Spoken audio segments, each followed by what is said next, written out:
healthcare consolidation and reviewing materials change transactions. And then we'll conclude today's meeting with a discussion of new Oregon Health Policy Board's committee liaison role and the proposed new assignments. So Pat, first, before we go on to Pat's update, I'd like to entertain a motion to approve the minutes. This is Brenda, so moved. Okay, do I hear a second? Second, it's Kirsten. Thank you. All in favor? Aye. Aye. Any opposed? Any abstain? Thank you. All right, Pat, I'll turn it over to you for director's update, please. Great, thank you, Chair Bangsberg, members of the committee. A few things to talk about today. Governor is going to be having a press conference later this morning with our own Dr. Sadlinger and with Dave Baden, our Chief Financial Officer, as well as Colt Gill from the Department of Education and a rep from OHSU, I'm not sure who, basically just to kind of review status of where things are at right now and return to school plans. Districts began having kids come back in mid-August. And most large districts, especially West Side districts, have started coming back either last week or this week. And so lots going on that front. Of course, as Chair Bangsberg mentioned early on, we're really in the throes of this fifth wave of the pandemic driven by the Delta variant. Encouraging signs in the last couple of weeks that we have perhaps plateaued. Not to say that we've peaked and are going down, but that most indicators have stopped going up as rapidly as they had before. And so that's encouraging. That's especially true of hospitalizations, which are having a week over week growth now in the single-digit percentage, which is much better than what we saw before. Over the last 3 to 4 weeks, the Coronavirus Response and Recovery Unit has deployed a lot of help around hospitals.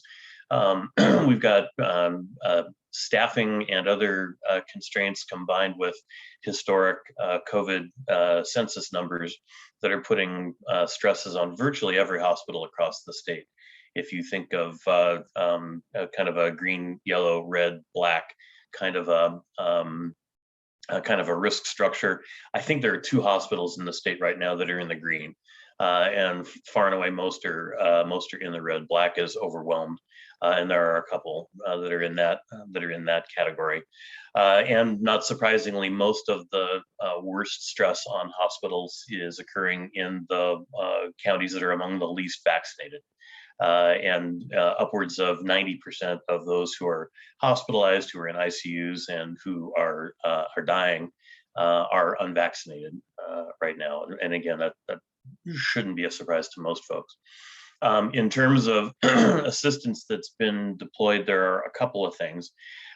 Using some staffing contracts, we have deployed about 650 licensed healthcare staff, mostly to hospitals, mostly Oregon, though not exclusively. Some of that 654 licensed staff, which range from nurses to CNAs to respiratory therapists and so on. Some have been deployed to long-term care, and I'll talk about discharges in just a second. As well, about 800 Oregon National Guard members have been deployed in these are non-medical staff that have been deployed to do things like patient movement and room cleaning and helping with paperwork and the kinds of things that they can do to relieve some of the pressure. And so we're trying to buck up the staffing on the hospital side. The other piece, though, of managing this capacity is getting people out of the hospital who are able to be discharged. And this is something that was a challenge before the pandemic, and it certainly continues to be a challenge now. Previously, we were having challenges around discharges that were really driven by the COVID positive or negative status of people being discharged. And the challenges that presented for long-term care facilities. Now it's really not so much that as it is long-term care facilities are having the exact same staffing challenges that hospitals are. And so what we've done is create some decompression long-term care units We're using staffing contracts to augment staff and try to get more capacity in those facilities, and we're seeing some success with that, especially in the Medford area, where we've been able to speed up the rate of discharge and ease some of the worst capacity situations at Asante and Providence in the Rogue Valley.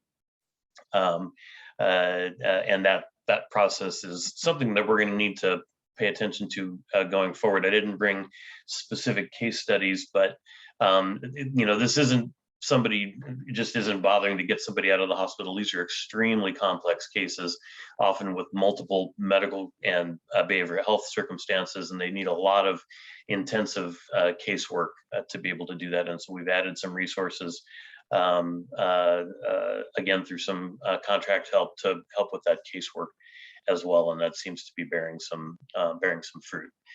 Beyond the hospitalization situation, we are planning for boosters. That's kind of the next big piece of work coming. Just a sort of a technical term or a technical distinction to pay attention to. We're currently doing third doses, and third doses are additional doses for people who are immunocompromised to effectively complete their vaccination, their vaccination series.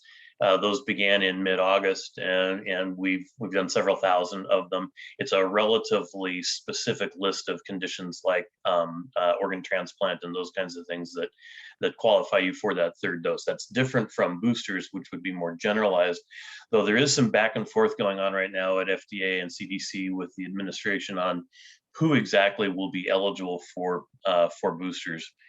Beginning September 20th is currently the target date for that.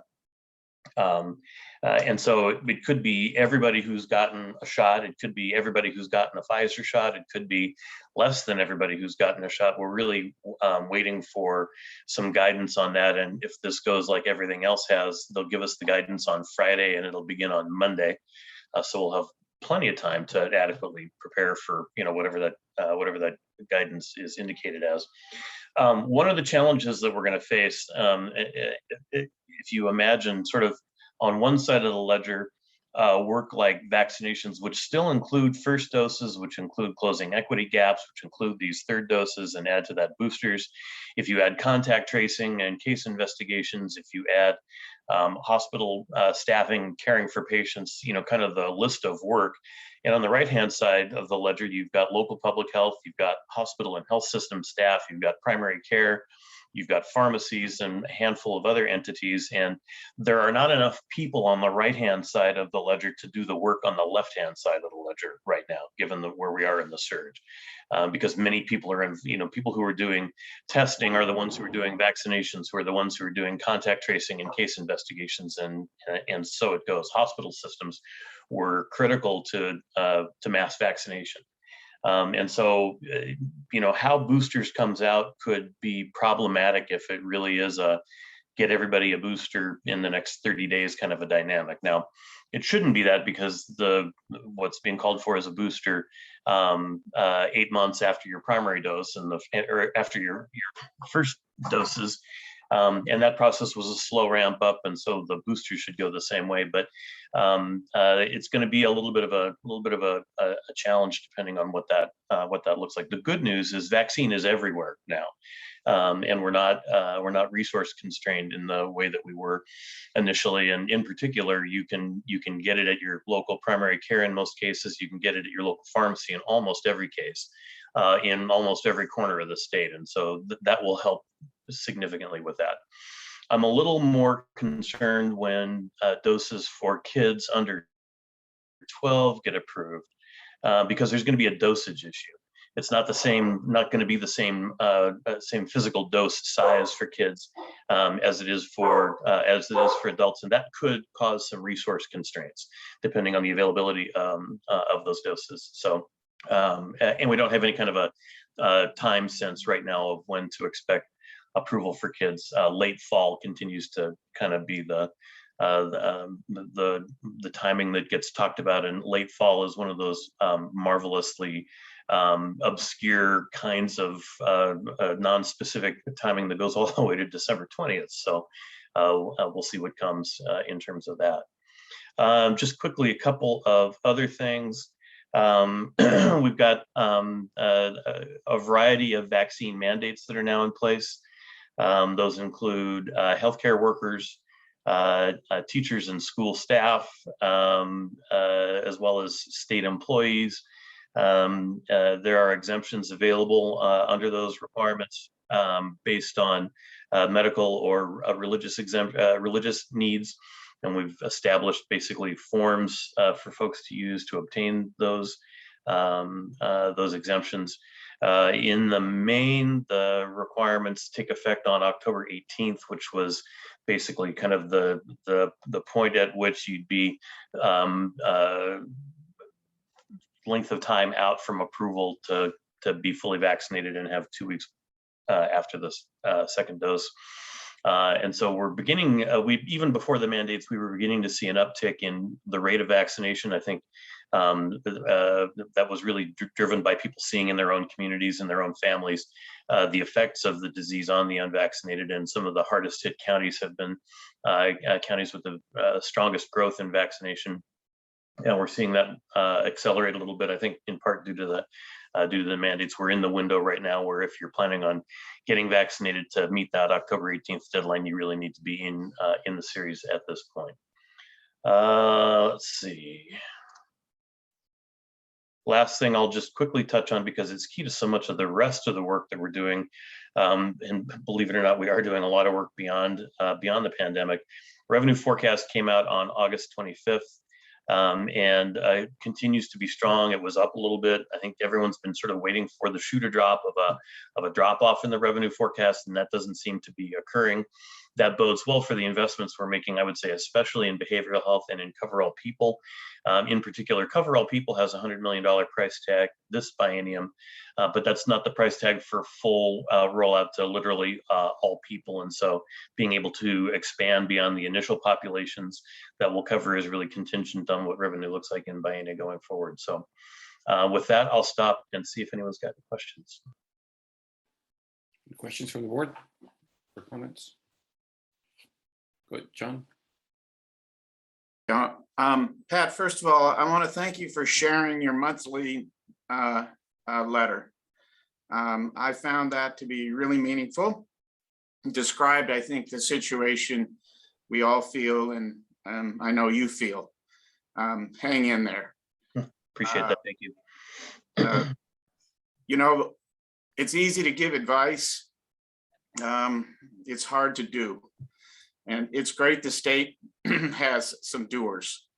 And I think seniors especially appreciate the doing. That said, I know, like, gosh, I listen and, you just got a fall filled with controversies. I follow the vaccination numbers, and it is great to still be seeing thousands of people over 60 getting vaccinated, and thousands of African Americans and Hispanics getting vaccinated. So keep it up. It's not easy. A national expert I saw recently, was commenting on the booster controversies, and said, well, I support the administration stepping back from their initial suggestion, but now I hope whatever they do will enable my elderly father to get a booster. Great. So you got a tough job. Hang in there. I appreciate that, and you touched on a topic I didn't address, which was the rates of increase of vaccine. We continue to see the largest rates of increase in communities of color in terms of who's getting vaccinated week over week. I think before I've used the analogy, it's a little bit like watching one semi pass another on a freeway. But collectively, with lots of great work from lots of local partners, we've closed that vaccine gap in communities of color by about 50% since the beginning of April. And so that's and I think the Latina population and the Black African American populations are up over 50% vaccinated now. So those gaps, if you look at health equity gaps, those are some of the smallest gaps that you would see in health data generally, and we're continuing to make progress. Other comments or questions? Brenda, go ahead. Thank you. I have a quick question. Thanks, Director Allen, for your report. I'm curious, I think you did a great job describing the workforce shortage issues relative to the demand and the supply. And I'm curious if you have any additional information in terms of forecasting recovery for the workforce, or anything in particular the state is looking at doing other than the kind of surge support you mentioned earlier. Thanks. Yeah, thanks for that. You know, the interesting challenge is I'm not aware of any sector of the economy anywhere that's not in a workforce crisis right now. And you know, there's been lots of speculation about what's driving that. Is it the $300 a week unemployment benefits? Is it burnout? Is it, you know, people all over the place reassessing what they're doing through the pandemic? And so I think we've got some long-term structural challenges. Access to childcare and reliable kids' time in school is another factor. We've got a significant investment from the legislature, in particular in the behavioral health space. If there's anybody you can single out as uniquely in crisis, I think behavioral health is probably uniquely in crisis from a workforce standpoint. We're really losing elements of that system right now, potentially permanently. And so we're trying to do what we can to stem that, but I don't want to kid people that there's sort of a magic switch we know about that we can flip and address some of these longer term structural issues. I think we've got some serious workforce challenges that we're going to need to spend quite a while digging out of once we get past this acute stage that we're in right now. Thank you. Just in a follow-up to, I think the pressures in healthcare, as you describe, are so structurally, they're pretty disastrous, as we know. And I'm curious also about the kinds of things that we can influence from the way we set kind of goals and targets within systems. So I'm specifically wondering about our CCO measures and things about how 2021 will pan out toward the end of the year, and expectations we have from OHA, or any relief in that neck of the woods. Yeah, I think what the Metrics and Scoring Committee is going to be considering this month is a package of how to characterize it, but not eliminating or making metrics report only, but dialing them back to well below past levels of performance, so that there shouldn't be a lot of effort that needs to go into meeting those metrics right now. And thus then not kind of disrupt the structure of the overall system, and then figure out how to come back going forward and try to deal with those, I think is the way that they're envisioning trying to move through that. Thank you. Mm-hmm. Director Allen, thank you so much for your leadership during these very difficult times. I have a question about if you have any data regarding how CCOs are doing as it relates to vaccinating their members. I'm wondering if some of the CCOs are potentially doing better than others, and what kind of strategies some CCOs might benefit from learning from each other. Yeah, I can broadly speak to that, and then we can provide you some data by CCO as a follow-up. Medicaid members generally are lagging the overall population in vaccination. That a little bit tracks with what you would expect to see in terms of, not what you would expect to see, with other data that tracks to education levels, race, ethnicity, income levels. Those are all indicators of challenges in getting populations vaccinated. And then by CCO, there's a strong geographic component as well. And so CCOs that serve parts of the state that are generally low vaccinated also are low vaccinated. And again, that tracks with what you would expect from the data, but we can work on getting you some specifics for that. Other Thank you. comments? Other questions?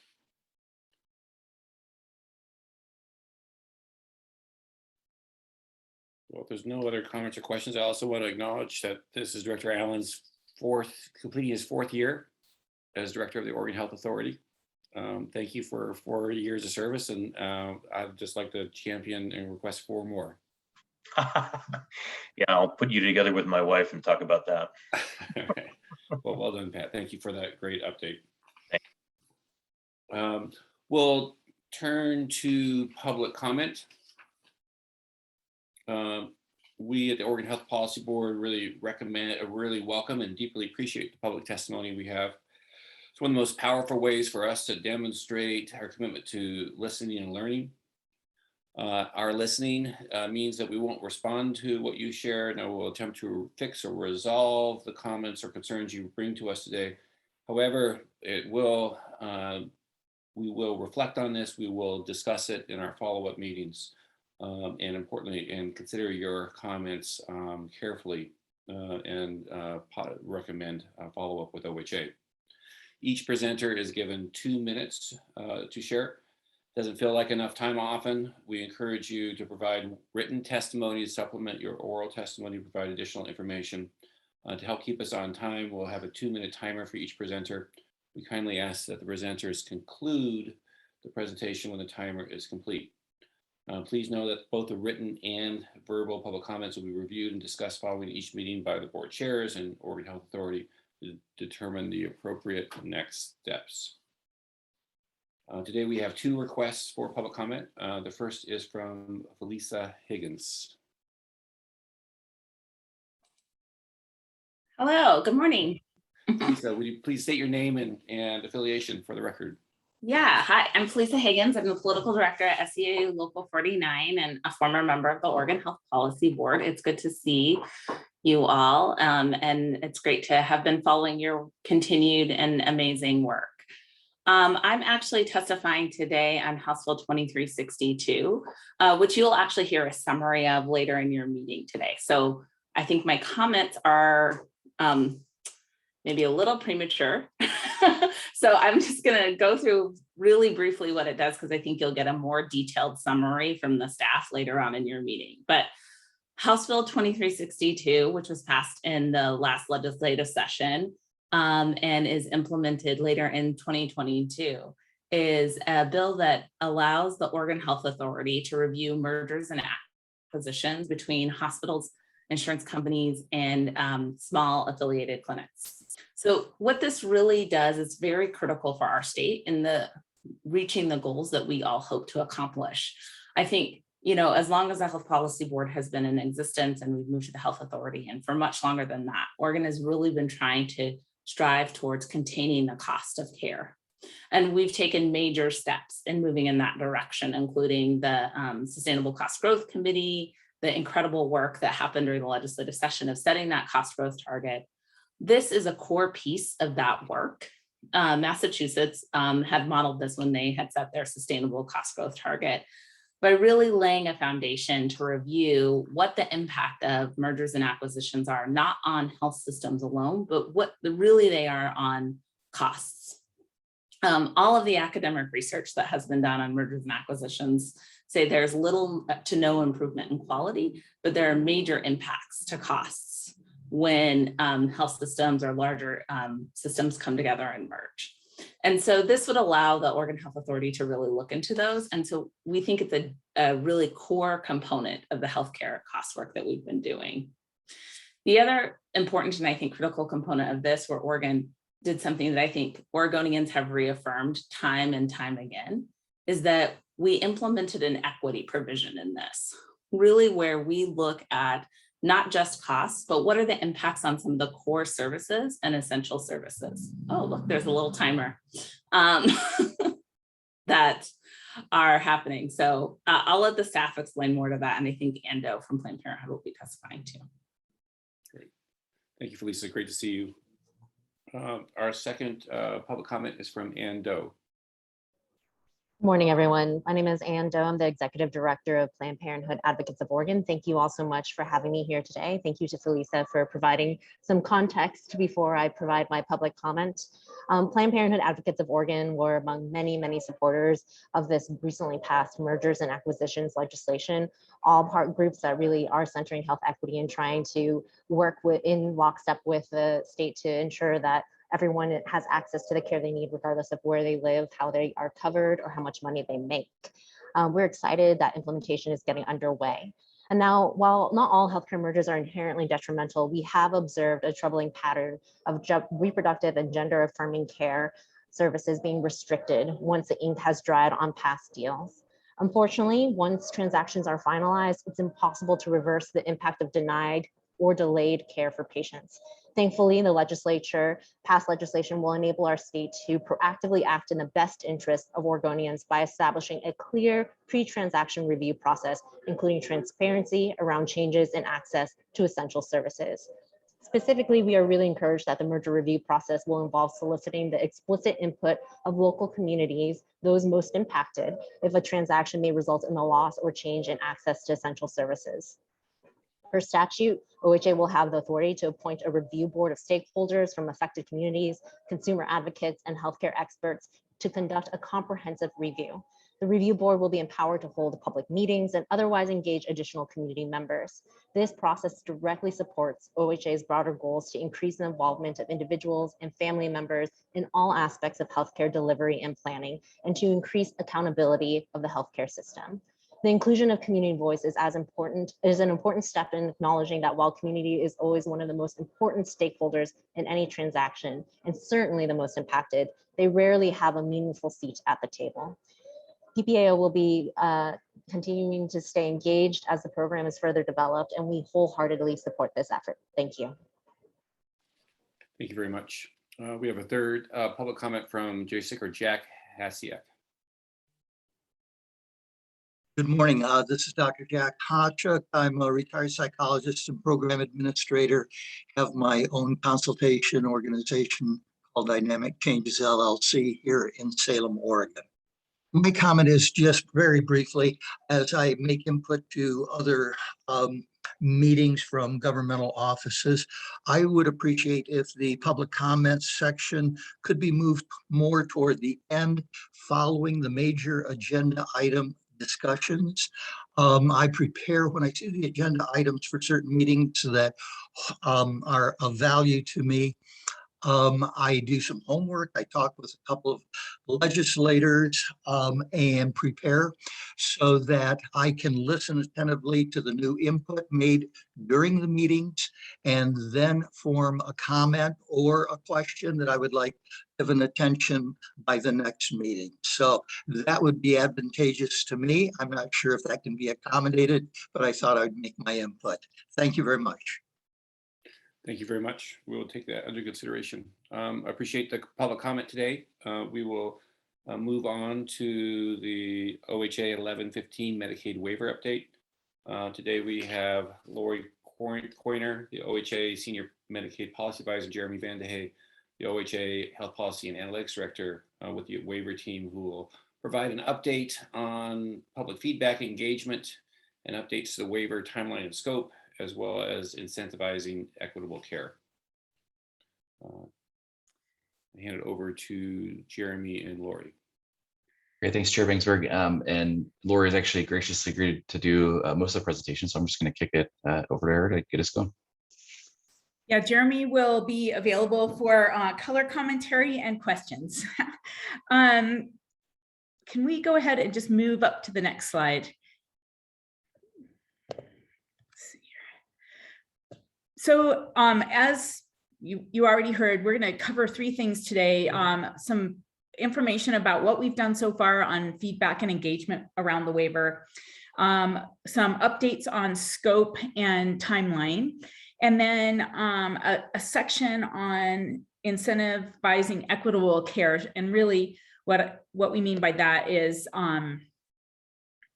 our quality incentive metrics program and what we're proposing as part of the waiver application. So next slide.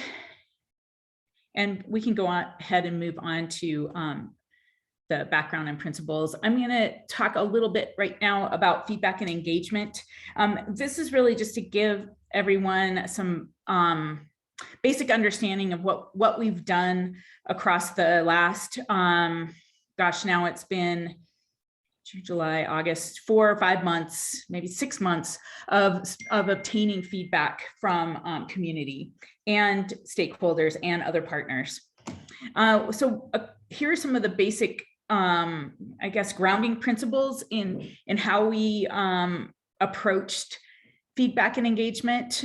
One is to acknowledge the realities of the COVID-19 event. And that has had implications on the waiver in a couple of ways.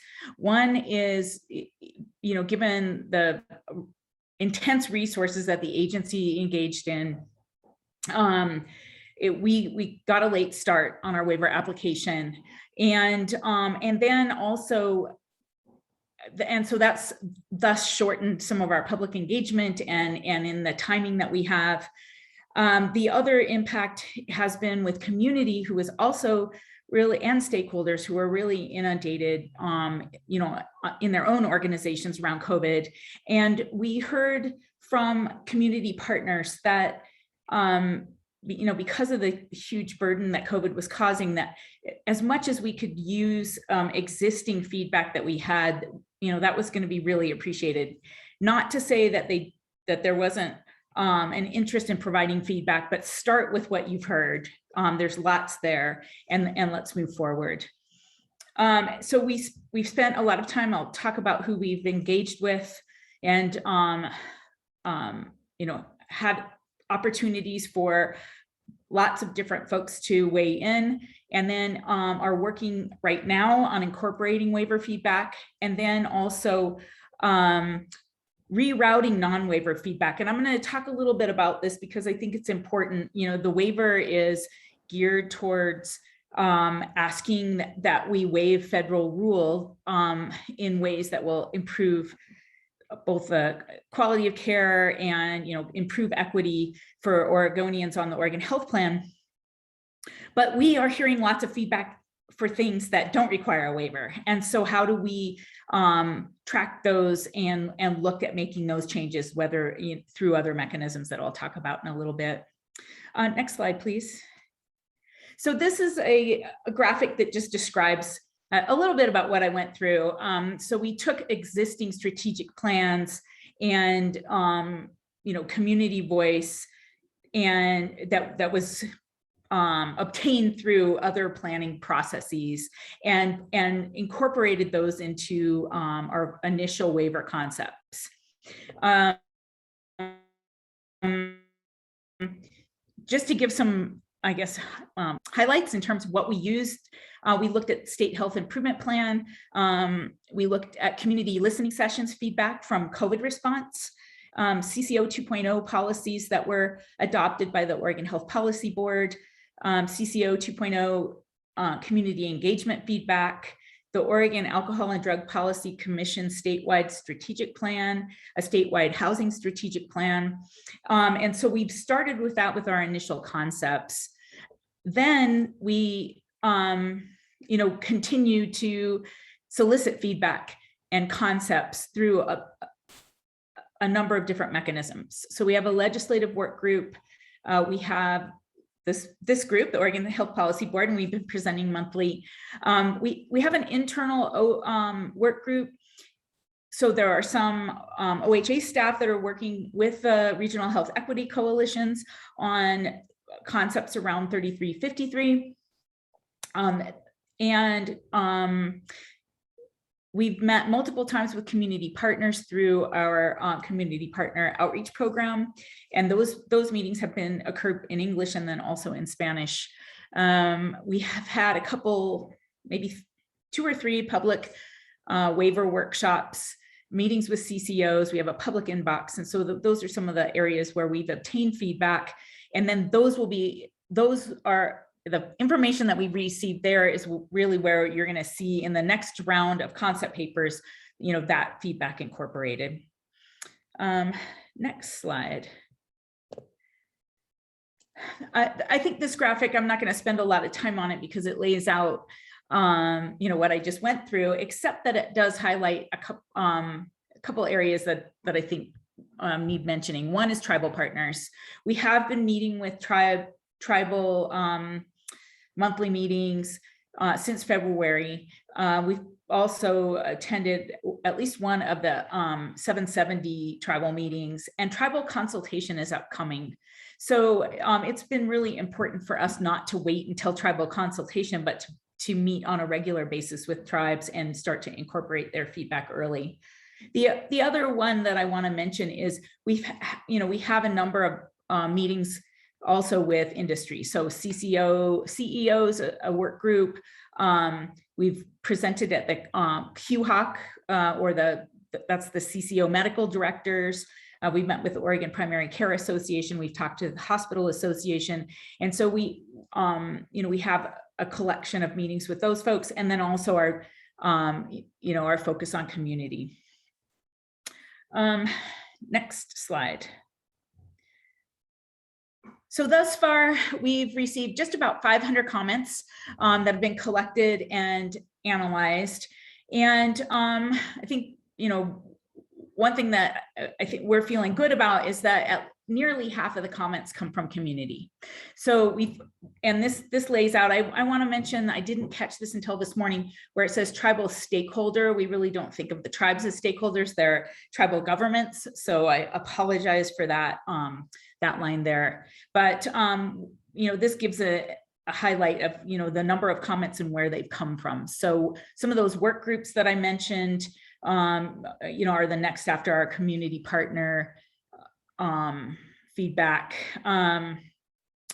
CCO reps, other industry, legislative comments. So this is a list of the types of, I guess what I want to say, the number of comments that we've gotten by different groups that we've engaged with. Next slide. So here I'm going to talk a little bit more about this idea of about what are we going to do? We have nearly 500 comments, specific comments and feedback. And so what are we going to do with those, and what are you going to see moving forward? If the feedback is in scope, meaning it would require a waiver request, and that it's ties to our big policy areas, then we will incorporate it, or we will demonstrate why it wasn't incorporated.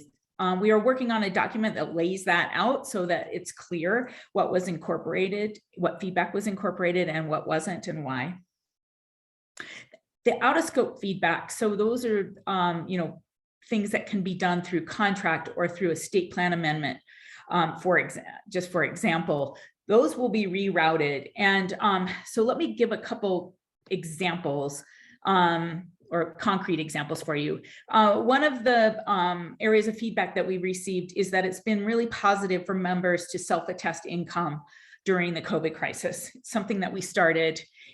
Their income then gets verified most of the time through data processing. And so it's much more efficient. We want to continue that. It does not require a waiver. So we are going to, we're pursuing it now. It's feedback that we got particularly from our community partners. And so we can engage in that work directly without having to include it in the waiver. Another example would be a community partner participant. I'm going to read their quote, and they said, the problem is not just housing the houseless. 99% of the work starts once housed. That is when the flexibility comes in handy. I love to just get people housed and wish them well, but that is not the case. Some of these folks require more assistance, support, and more resources. This is where CCO support becomes critical. So this is the kind of feedback that we are incorporating into our waiver proposal, where we're looking at in lieu of services packages around members who are experiencing houselessness. So those are, I guess, kind of a couple concrete examples of how we're using feedback from the public. Next slide, please. So moving forward, we had originally anticipated that the revised draft concept papers would be out by now. We've received some feedback from consultants that have experience. They work with lots of states on waiver application development. And they felt like it was important to streamline our concept papers so that when the Center for Medicare and Medicaid Services gets the concept papers, it's really clear what our ask is from a waiver perspective. So you'll see that in some cases, they're tighter, they're more clearance specific. And then in some cases, what we're putting in the concept paper is what we're calling complementary strategies. So we may list and say, here's what we're asking for from a waiver perspective, and here are complementary strategies that we've heard from community that we're going to be including in our work, but it doesn't require a waiver.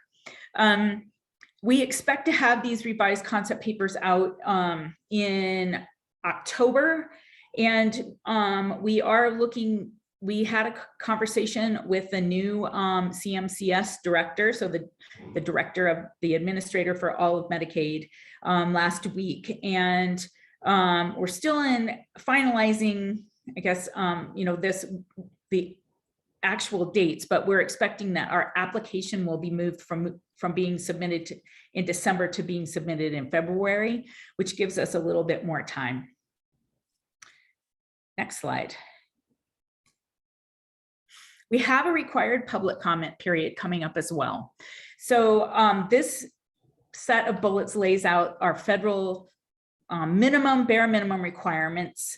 We intend to do more than that, but I just wanted to make sure that folks are clear. Here's what the minimum is. This is required before we submit our waiver, and then we will be adding other opportunities to weigh in on our waiver application. So the public comment requires a 30 days of public notice and comment period before we submit our application. We need to have some sort of comprehensive description of the waiver that has a sufficient detail to get meaningful input from the public, and a current website that shares these materials. And then we have to hold at least 2 public hearings. So I know one of those will be through our Medicaid Advisory Council, not sure on the other yet, but we also will continue to meet with our partners, meet with community to get feedback as well. Next slide. For anyone listening who would like to provide feedback now or wants to know how, once our concept papers, the new drafts are posted, here's the public inbox, and anyone could submit comments or feedback.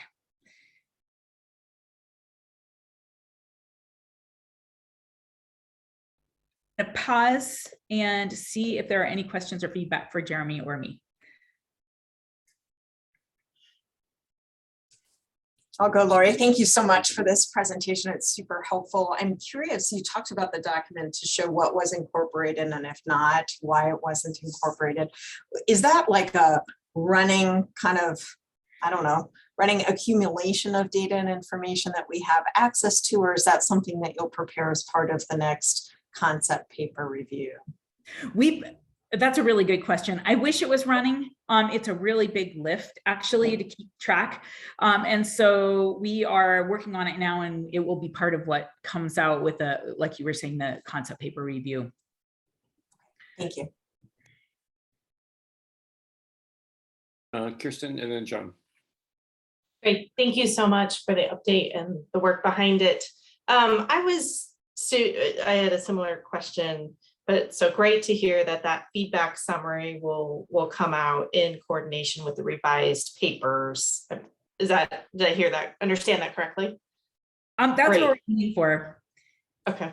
And then the public comment period that you just referenced, that will happen after those revised papers come out. Yes. Thank you. Yes, it will. And yeah, so we won't do a public comment period without the revised concept papers. We've incorporated lots of feedback, and so they're much more robust than the last set, and we will have public comment after that. Yeah, Lori, is there any way to get a sense of how many actual Medicaid members have participated in the process, either through a community partner or directly? When you are doing something that will affect 1 million people, it would be nice to be able to say that, you were receptive directly to some of those 1 million people. Yeah, that's a really good question, and we wrestled with it a little bit, to be honest. And I may have to get back to you on it, on where we are with it. We've had to conduct our public meetings through Zoom or GoToMeeting or whatever in a virtual setting. And so it's really, I don't know that we've collected when we get feedback, particularly when it comes through chats, who it is that's providing it. We know on the community partners, there are some members. There's also lots of feedback from folks who are working with members daily.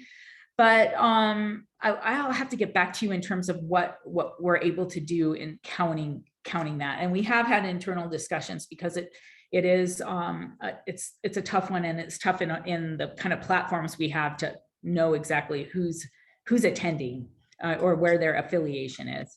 Yeah, I mean, it'd be interesting to ask some of the community health partners to differentiate, if they're able, which of their comments come directly from Medicaid members versus, from their employees, or you know what I mean? Mm-hmm. Yeah.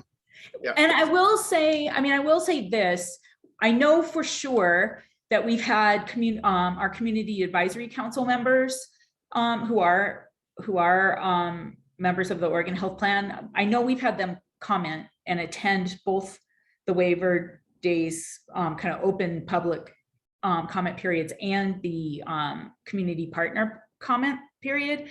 And the community partners will often reference, this is what our members that I work with are experiencing, but they may be advocating for people that they're meeting with, and you are not necessarily hearing directly from the members. So we'll have to look and see if we can tease that out. I was wondering, kind of a follow-up question there. I'm curious to know, I really appreciate all the work that you guys are doing to get community input and community feedback, but it really feels sort of like, the work is on community to sort of opt in and to provide comments and feedback, versus the other way around, where maybe, and it should probably be both, right? Like OHA also going to community and asking for specific feedback in certain areas in a way that is sort of more conducive for members to actually be able to provide helpful information, versus, these very large concept papers that might be a little bit challenging to really comprehend how it impacts them directly in their lives. So I'm curious to know if at one point in the process, there will be a much more sort of simplified way where members could complete like a survey or something like that, that really helps, get a little bit more clear and easy to digest feedback from them. Yeah, those are good questions. We don't really have plans for a survey. I can tell you what we've done. I've attended all of the community partner meetings and the waiver days meetings, and those were developed in very simple, plain language. CPOP in particular was run by one of our community partner program staff who's bilingual.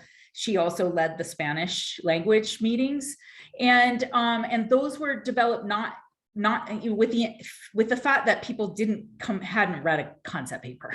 But so we talked about what the concepts were. I was available just to answer questions. I didn't present. And with the public, the broader public, we did send those to community partners, community advisory council members, and folks that we have connections with to attend. And again, we did not assume that people had read concept papers.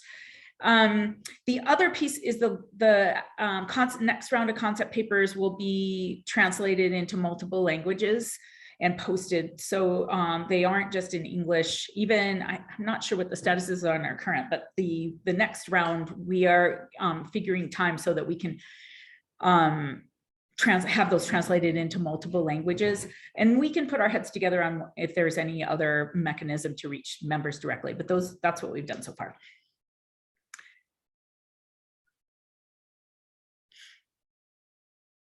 And I don't know, Jeremy, do you want to add anything that I missed? Oh, Thanks. Brenda? Just one other follow-up to Dr. Santa's comment around ensuring that we have included feedback from Medicaid recipients. And I'm also really interested in the BIPOC communities and how we can demonstrate, the direct correlation between feedback and some sort of incremental change or adjustment. And I wonder, as you prepare sort of this next wave and review of materials, that you can help us sort of map that inclusion actually mattered in some sort of material way and change in the waiver itself. Yeah, thank you. Yeah, well, thank you for that. Ready for me to move on to the next? Go ahead, Lori. Yeah. Thanks for the thoughtful comments and feedback. Really appreciate all of it. I'm going to move on now to the metrics portion. And this is, we're really going to be talking about how we incentivize equitable care and improving health equity and how to monitor that. There will be in this next round of concept papers a fifth paper, which it lays out the changes to the proposed changes to the metrics program, because it's been an important part of health system transformation and CCOs, and we also believe that it's an important part to incentivize equitable care. Next slide. So how does this fit with our four big concepts? It really fits under the green box there, encouraging smart, flexible spending for health equity. We're talking under that section around developing a global budget. And we also want to think about how we're incentivizing equitable care and really, having some metrics to see if we're moving toward our eliminating health inequities goals. Next slide. So through this new conceived metrics program, we will be working to ensure that members have equitable access and receive high quality care, even under a global budget. So just some background information, Oregon's had a robust quality metrics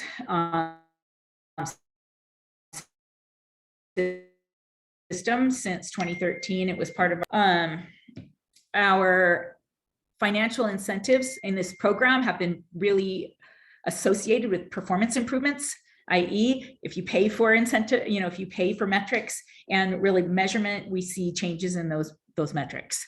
And although our care quality has improved in aggregate, when we look at some of these metrics that have moved by race, ethnicity, language, or disability, we see that inequities still exist. So we want to make sure that we're looking at that in a more robust way.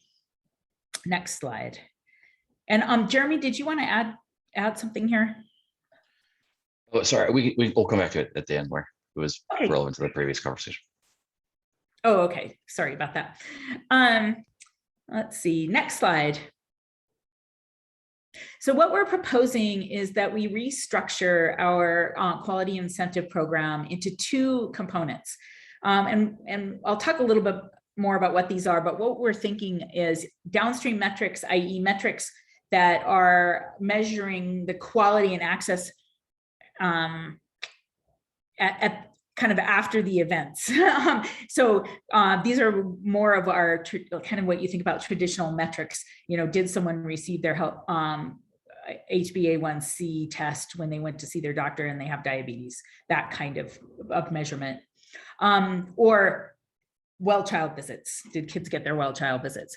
Upstream metrics are focused on equity. And what we mean there is these are metrics that really focus on things that happen kind of above and beyond the our direct, healthcare system when a person goes to see the doctor, but really more structural kinds of things that can happen. And a good example is the current equity measure that we have around, ensuring appropriate and quality language access.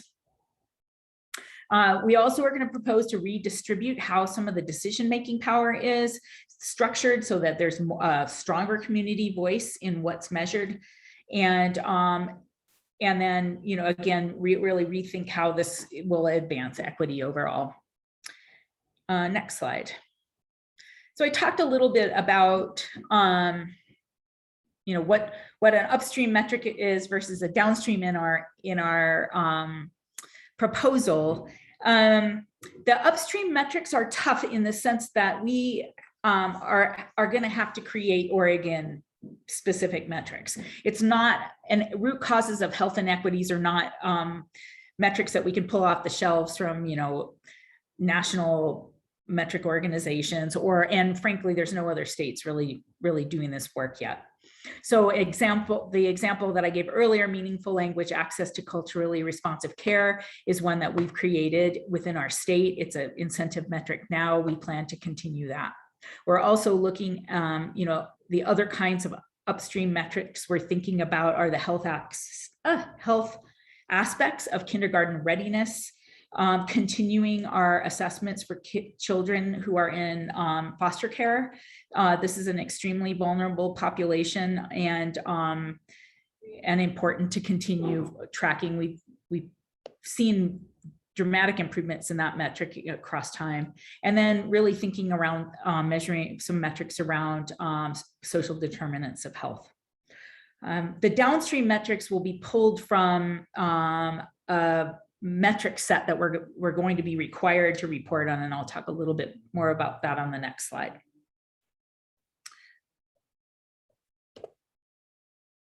So this graphic shows kind of what we're doing now. And so we have the light blue dot on the lower left corner would be our CCO incentive metrics. They overlap with the state quality measures. So back in 2012, we had 33 state quality metrics that we were held accountable for. At the time, we lost federal dollars if we didn't either maintain or improve those quality measures. And they were overlapped with our incentive measures almost completely at the time. We still report those to CMS. And then we have this new CMS Core Sets. So starting in 2023, there's going to be mandatory reporting at the CCO level on both the adult core behavioral health and child core measures. So we are going to have to report those as well, regardless of whether we have a waiver or not. And so this kind of lays out where we are right now. Well, at least through 2022, we can choose which core measures to report from the CMS Core Set. But again, after 2023, we'll be required to report them all. So one of the things that we're thinking, well, let's move to the next slide. We'll talk about where we want to go with this.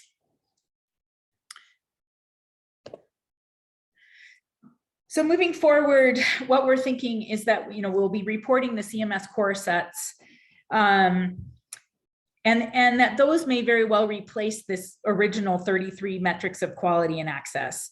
And this would be a CMS Core Set that's both adult and child. In that CMS Core Set, we'll report it all.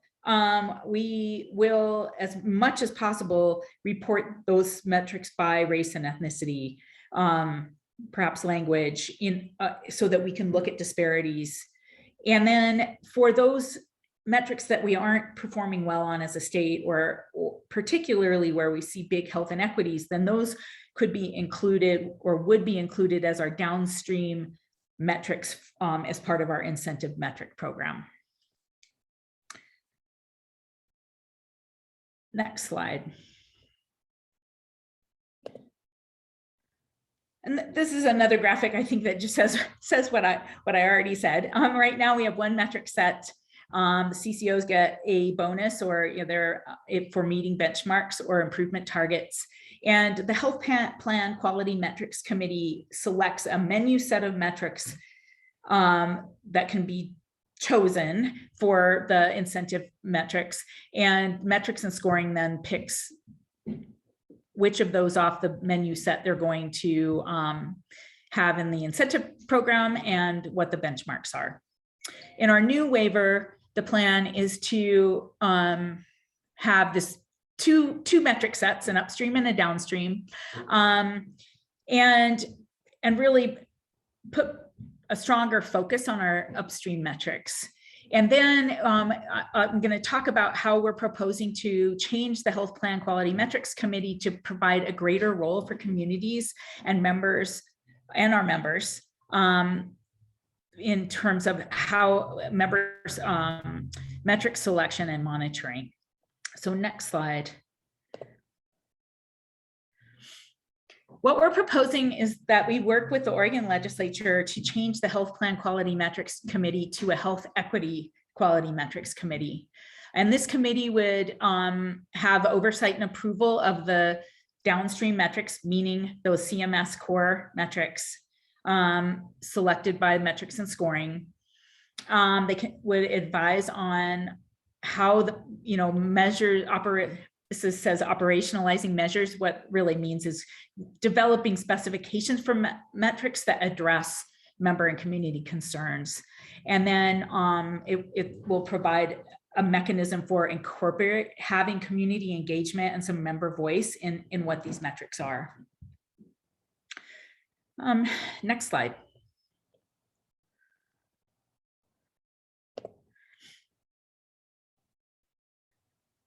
And we believe by changing this to an equity-centered committee that this will align incentive payments to better advance equity. And I don't think I have a lot more to say about this. We will be, looking at payment. We're proposing that payments will be a withhold as opposed to an added-on bonus. Really need to rethink, or these committees will provide input, for example, on how there's a challenge pool, because we pay all the money out every year, and what that looks like, and how to address, have it further advance health equity. Next slide. So I'm going to stop there and see if there are any questions and feedback on the metrics, and then I think Jeremy has some pieces to add on the prior topic. So thanks, and hopefully that didn't overwhelm everyone. Questions or comments? This is really fascinating update. I appreciate it. I was curious if the changes to HPQMC are envisioned in the upcoming short session, or what the timeline of that changes. That I think we would need to start it in the short session, though I'm going to kick that to Jeremy in terms of planning. Yeah, I think it would be pretty tough to do in the short session, I think, just given the number of the limitations of bills, and it's still an evolving conversation, and we won't have finalized things with CMS yet. So probably more likely the next long session. Brenda, I saw you had your hand raised. Yeah, thank you. I know this question has been contemplated for quite some time, of transitioning from a bonus kind of incentive measure sort of structure to that of a withhold. And I'm curious, especially with a focus on health equity, how you're anticipating that structural shift creating additional inequities in the way that we measure, or kind of the way it might play itself out in the systems themselves.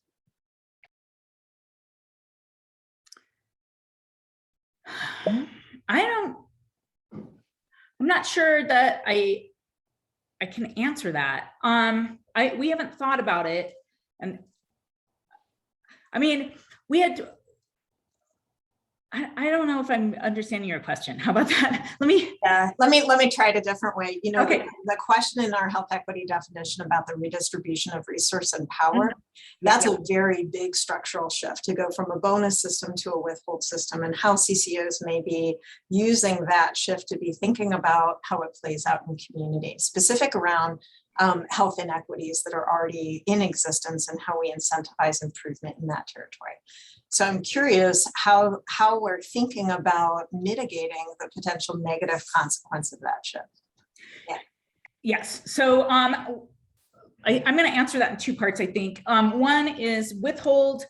So for those of you that don't know, a withhold means that we hold some money back from the CCOs and then pay out based on their performance. A true bonus means they get money on top. Withholds are easier for us to track how the dollars are spent, and what. So is that money reinvested in community, for example?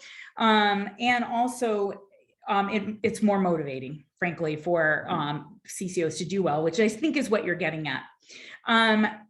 One is that we are, I guess I see three ways that we're going to mitigate that. One is that, we have these upstream metrics that will have lots of weight, and they are directly involve equity. The downstream metrics we will look at by race, ethnicity, and language to see if there are improvements across, across those different language groups, racial groups, et cetera.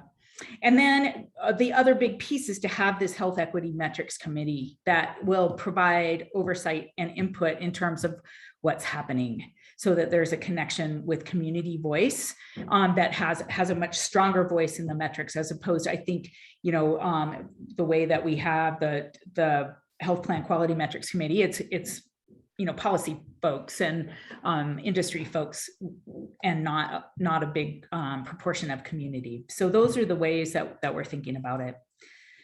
Brenda, I think you do raise a good point, though, in terms of part of what we're going to have to think about in terms of intended and unintended consequences. And there's a financial impact of this because of the accounting treatment of withhold versus a bonus. And I think at the end of the day, we need to make sure that we're really clear that what we're getting is worth the lift that goes into it. Yeah, and I was just going to add that, to piggyback on what Brenda said and what Director Allen said, is that, I think it's going back to the basic elements of an equity lens. And so, how do you build in processes or internal controls to be able to make adjustments and pivots in the moment, as and it's a process. But as you start to get better at executing an equity lens in real time, and then as you start to see unintended consequences or impacts, again, how do you build in a structure or process that allows you to make those shifts versus having to wait until something's complete and 2 years out. So. Yeah, Ebony, you bring up a really good point, and I will mention, we haven't covered it in a session here, but as part of our global budget concept, we do know that it's important to look at quality and access in a robust way, because we don't want, if a CCO feels that they're held to a global budget, that they're causing impacts that are unintended, and so that mechanism will be looking at provider networks, member feedback, and we're still developing that, but that mechanism will allow us to be a little more nimble, like you were saying, where we can make adjustments on a more frequent basis than waiting for metrics, to be completed. So we have, I think, some different tools. Not just the incentive metrics aren't going to be the only way to look at what are the impacts on equity, because that's really what the waivers intention is to improve, and we need to make sure that we're moving in the right direction. So thank you for that. See, Jessica has her hand up. Yeah, thank you. It seems like a lot of work for everyone to make that shift, and I just don't know how impactful it will be once everyone makes that adjustment to how they budget. I mean, it's, you having a stable sort of budget process is really, really important. So, when you plan out those global budgets, I would think at the CCO level, it's going to be pretty frustrating to try to make that shift around sort of how you manage things and all of that, to get what is probably going to be a pretty similar outcome, right? Because if you look at just overall, they're going to budget to their skinny budget, and then they're going to treat the holdback as a bonus. I just don't know if this makes sense. I would really, kind of think about what Brenda said, look at what those unintended consequences are. At the end of the day, we've got to make sure that our CCOs have the budget to do the work. So thank you. Very good. Laura, do you want to respond to that? And then we'll go to John. No, I appreciate the comment, and we'll certainly be looking at it more carefully. Well, I'd just like to comment that this is a long-term challenge. It's very difficult to follow the money. And in part, it's very difficult to follow the money because we are still working with a system that the CCOs acknowledge themselves every time we have a conversation with them. If you've seen one CCO, you've seen one. I mean, many quality experts would say you cannot get quality without standardization. It's really difficult. And we still don't really have that kind of standardization. So I would just remind everybody to think that there is one standard process that the CCOs are all following here is likely not the case. There's all kinds of things happening here. And this is a challenging area. And I am in favor of it because I think it puts a different group of people in charge for an important portion of the incentives, and that's the community and the members themselves. Lori, a logistical question potentially. I'm curious to know if the existing Health Equity Committee has been involved in this conversation, and then also future thoughts on what would happen to the board's Health Equity Committee. Is there potential for that to sort of merge into the Health Equity Quality Metrics Committee, maybe to avoid, to sort of kind of create some synergy there between the two committees? Yes, the Health Plan Quality Metrics Committee they've had a presentation on this. So Stacy Schubert, the Director of Health Analytics, presented at the last meeting, I believe. So there has been discussion there. Yeah, I hadn't thought about that. That's an interesting idea, and how to use the, how to leverage, what the Health Equity Committee of the Oregon Health Policy Board, and we can certainly think about that. I mean, I think to Brenda's point earlier, there's the bonus withhold question, which I think was, one we need to take back and think about a little bit more. But I think separate from that is how do we have the right voices at the table as we're really thinking about moving towards a metrics program that's focused on equity. And we know there's going to be two pieces of that. One is equity metrics that aren't the standard quality metrics that are national that we often pull from, because because a lot of those don't exist. We'll have to sort of create new, so we'll need a different type of expertise at the table than traditionally we've had. And two is really that community voice. If we're really trying to have a metrics program that represents a community. You certainly talk about a greater degree of integration between those two committees, which I think will be really, really important. Just watching the communication go from the various committees up to the policy board and back, that crosstalk is going to be important. And I take Oscar's point very well, and that merging or integration is going to be really important to the success of this important change. All right. Yeah, I just want to, Dr. Bingsberg, so one last comment on but back to the previous conversation, some of the comments from board members. I was a little late to unmuting, so sorry I didn't get it in earlier. But to some of the comments around how we're handling feedback, and especially feedback from members. We've had a lot of conversation internally, and I wouldn't say that we've figured out how to do this yet, but I think we have all landed at least in a goal of having now gone through the CCO 2.0 process and a very robust engagement process, and now waiver, waivers even more technical and difficult to get folks to weigh in, just because of the nature of, it feels like we have to spend 45 minutes just trying to explain what it is before we can really get meaningful feedback. And even then, a lot of folks are just sort of like, well, I don't know federal regulations. I don't know which ones need to be waived or not. So that's a challenge we've had. I think what we'd like to be able to, and again, we haven't figured out how to do this, but we have been having conversations internally of how do we get ourselves in a more regular ongoing input cycle that's less about what is your feeling about the waiver today and tomorrow contracts and the next day of rulemaking, and more around how is OHP working or not working for folks, and making sure that we're doing that on a regular basis and funneling that feedback to the right place where we need to make the change, whether that's the waiver,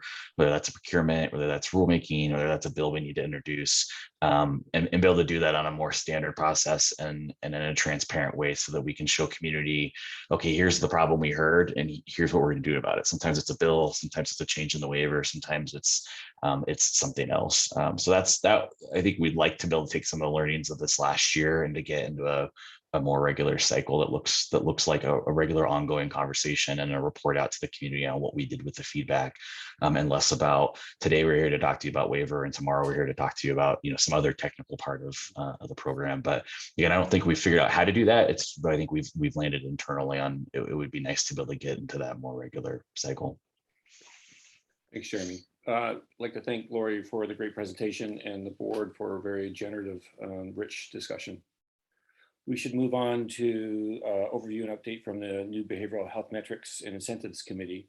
I'd like to welcome Steve Allen, the OHA Behavioral Health Director, and Kylene Zimber from the OHA Behavioral Health Strategic Projects Program, who will give us an update on the behavioral health transformation goals, including his work on the new Behavioral Health and Metrics and Incentives Committee.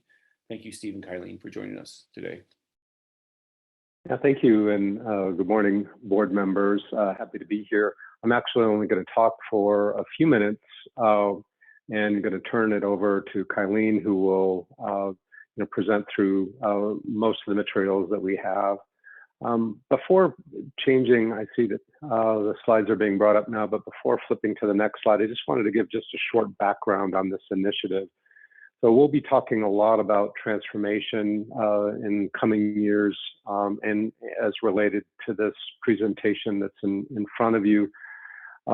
We've been asking for, and as have a lot of Oregonians over the last decade or so, to transform the behavioral health system, but we just haven't had the structure and the resources. And this session, after a real dedication by our legislative leadership and support by the governor's office, and some fortunate financial situation, the economy was pretty good, and we had some one-time federal funds to invest, and we actually have a really large body of work that we'll go through here, and that can and will lead to transformation of the behavioral health system. And so that's extraordinarily exciting to us. As we were in conversation, though, with our legislators, it became clear that they wanted some forms of accountability that we haven't had to this point, and we can get into longer discussions around that. But essentially, the legislature wanted confidence that this large body of investments would lead to real change. It would not just be more of the same, if you will. So we kicked around a variety of ideas along the way, and ultimately landed on one piece, which is metrics and scoring committee that you're, of course, familiar with in the CCO space, that we've expanded and leveraged that idea because it works. And more broadly, so a short list of key important metrics, but not just applying to the CCOs, but including the CCOs, but other partners like our CMHPs and other providers that would all, and the concept behind this is that a variety of metrics that would be shared or common across a variety of stakeholders, because I think as you're well aware, the individuals that are receiving, I think, the least impactful and effective care are often those that are multi-systems involved. And so this gives us an opportunity to set a bar for changes in the system, to bring partners together in new ways, to reward for success. And so we're exceptionally excited about this. There will be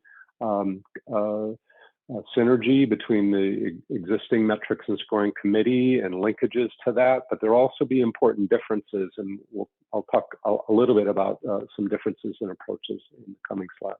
So next slide, please.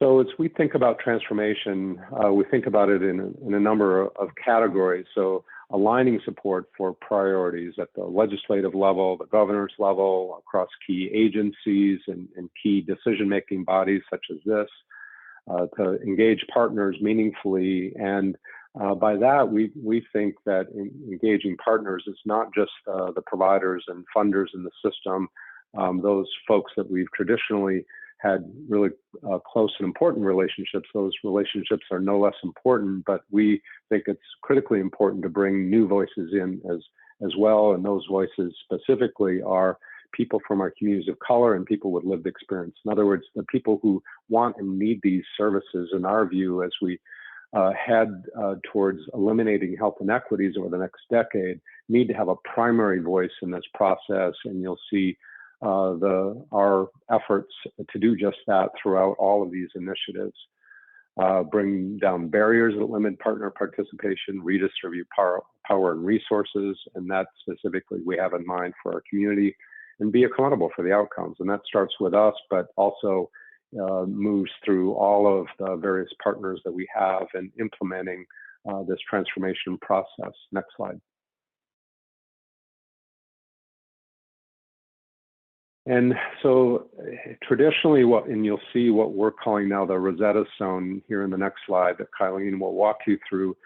But traditionally, what we've done is if we have some legislation, we'll identify a particular work stream by that legislation. And this year, there's so much legislation that we've actually grouped it into categories. And here's a listing of those key, and this actually doesn't cover it all either. There's a variety of other bills that we're tracking that aren't included in these more major and combined efforts. So one of those is infrastructure, and we haven't been able to deliver services. We haven't had simple access to resources in part because we haven't had the infrastructure built in to provide those services. And so there's a very significant infrastructure investment that includes both bricks and mortar facilities. You also see that workforce at the bottom also has a very significant effort and investment. We are in the midst of a workforce crisis as we speak that's being driven, at least in part, by the pandemic. The incentives and accountability, which you just talked about, that particular really interesting, I think, an impactful piece of work that you all will have a lot of interest in, I think, and influence over. The children's system. This is a continuation of some very significant legislation that was delivered in 2019 and building upon that work this year. Intensive services, by which we mean those folks who are most often multi-system involved, very often court involved. That includes people under civil commitment, guilty except for insanity, and aid and assist, of course. Those are areas that we're really struggling with, especially at the state hospital, but with ripples throughout the system. Our crisis system, we have an opportunity here with 988, the 911 for behavioral health, coming online in July this coming year to rebuild our crisis system so that it works better for people. That includes the 988 number itself, but also mobile crisis, mobile response for children and families, and areas to provide crisis services other than emergency departments and jails, which have too frequently been used and really are not well built for handling these crisis services. We're building out, and Kylene will talk in some more detail about external advisory committees that we are bringing in people with experience and people from our communities for all of this work, help inform, drive, and direct this work. And then the governance structures is directed by people with lived experience and communities disproportionately impacted by those health inequities. And with that, unless there's quick questions for me, I'll turn it over to Kylene, who will then walk us through the rest of the slides. Thank you. Hi, everyone. Good morning. I'm Kylene Zimber, and I'm with the Office of Behavioral Health Services. I work with Steve, I have been charged with helping to stand some of this up along with the other group of folks. So could you go to the next slide? This is a slide that we lovingly call the Rosetta Stone. Our government relations folks actually put this together. And you can see that this legislative session, this is a moment in the behavioral health system history that is truly unprecedented. I've been in the system for a very long time, and for a long time, we've been looking at disinvestment in the system. This is the first time I've personally witnessed full-on investment in the system. But as you can imagine, it's a lot coming at us really fast, and there's a lot of elements to it. So in an effort to get ourselves organized, this document sort of evolved, and it's come to be what I think one of the best sort of snapshots of how this is all, how this all came out of the legislative session. So if you look at each of those areas, kind of right around the middle of the chart where there's actual words and not House bill numbers, it says behavioral health infrastructure, incentives, accountability, children, intensive services, crisis system, and workforce. So those are the areas that Steve was just talking about. And then under each of those, you can see the bills that the legislature passed that support each of those bodies of work. And you can see there's a lot of legislation and a lot of sort of tracking and organizing that we're going to need to be doing. So we pulled ourselves together, and this all came together really at the end of session. So we've been dealing with this for a couple of months, trying to wrap our collective minds around this and organizational structures around this. Along with all these bills also came money and staffing. So we're in the process right now of trying to staff up so that we can support all of this work and think through how the money will be spent. And in some cases, for example, in behavioral health infrastructure, there's $130 million that the legislature awarded to OHA, but they basically unscheduled it and said, you've got to come back to us with a plan for that money, and then we'll give it to you if we like your plan. So there's work going on in that. For incentives and accountability, there's and I'll talk more about this, but there's a very large pot of money set aside in a special purpose appropriation that, again, we'll have to go back to the legislature after we've done some preliminary work in order to get that fund, that incentive fund, if you will, released. In the children's system, there was some budget put into our budget. And again, you can go through these, and there's budget sort of sitting in all these, or in the case of some of them, additional sort of set asides that we have to go seek. So this is the Rosetta Stone. And with that, I'd like to focus specifically on the column entitled Incentives and Accountability. And so if you could go to the next slide. So House Bill 2086 is a really significant piece of legislation that came out of this last session, and it's kind of an omnibus, quasi-omnibus behavioral health bill that focuses specifically on this idea of behavioral health metrics and incentives. And this isn't to be confused with the term, you all use that term metrics and incentives, in the work that you do through the Health Policy Board as well. And this is not to be confused with that, but definitely to be aligned and coordinated with that. In the bill itself, the legislators listed out some outcomes that they would like us to be managing to, including timely access to behavioral health care, reductions in hospitalizations, reductions in overdoses, better integration between physical and behavioral health care, and to ensure that individuals are supported in the least restrictive environment. And then also, and if any of you have heard Steve Allen talk before, you know that he's come up with this really simple framework of being simple, responsive, and meaningful, providing simple access, being responsive to people's needs, and then actually providing services that result in meaningful outcomes for people who receive the services. And that actually got codified into this legislation as well. In talking with the legislators, though, this is a list of potential outcomes that we would be looking at, but there's more to it than that. So, but this is what the statute says, and I'll talk a little bit more about that in a moment. So could you go to the next slide, please? Also in our budget, there's also a budget note that directs us to align our contracts to prevent hospitalizations, prevent criminalization, prevent homelessness, and eliminate health inequities. So some additional outcomes to be considered in this work. And if you could go to the next slide. So in the House Bill 2086, the Behavioral Health Committee is a committee that is created in that bill. And it is described in that bill in the following way, as far as how that committee is structured and the sort of the legal structure under which it exists. So the committee exists as established by this board, the Oregon Health Policy Board, in the structure of the Health Policy Board.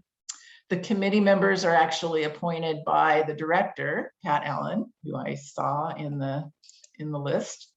And then it is to be staffed by Health Systems Division, Office of Behavioral Health Services, which is Steve and his team. And we are to collaborate with the Health Plan Quality Metrics Committee as needed. So this is all written in the statute. So next slide, please.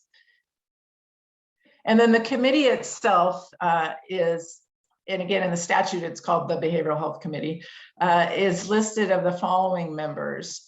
And before we go through the membership, I want to talk a little bit about sort of our approach to this and conversations we've had with the legislators who sponsored this, about how we envision this committee working. As many of you may recall, and I'm sure are aware, Measure 110 was passed by the voters in November of 2020, and we established an oversight and accountability council under Measure 110. And in doing that, we selected people to join that committee who, with intention, we were very intentional about how we set up the committee so that people would be representing people with lived experience and people who were disproportionately impacted by the war on drugs. And we established that committee through an application process, and then took it a step further and actually have transferred power to that committee so that that committee is actually making decisions and we staff it and support it. So in looking at this Behavioral Health Committee, we're trying to approach it in a similar manner as we approach the Behavioral Health Committee, or as we approach the Measure 110 Committee. So in the statute, and I don't mean to get really confusing there, but I just wanted to let you know, and my computer is just going nuts, I'm sorry. In the statute, they actually list out who the members of the committee are, but we do have some flexibility in sort of how we convene that committee. So voting members of the committee include the chair or designee of the Health Plan Quality Metrics Committee, the OHPB Health Equity Committee chair, the ACCO Behavioral Health Director, a Community Mental Health Program representative, a data analysis expert, a Consumer Advisory Council member representing adults with mental illness, System of Care Advisory Council, and that was really a council that represents youth and children and families, someone from our ballot Measure 110 Oversight and Accountability Council, someone who's actually a participant in the System of Care.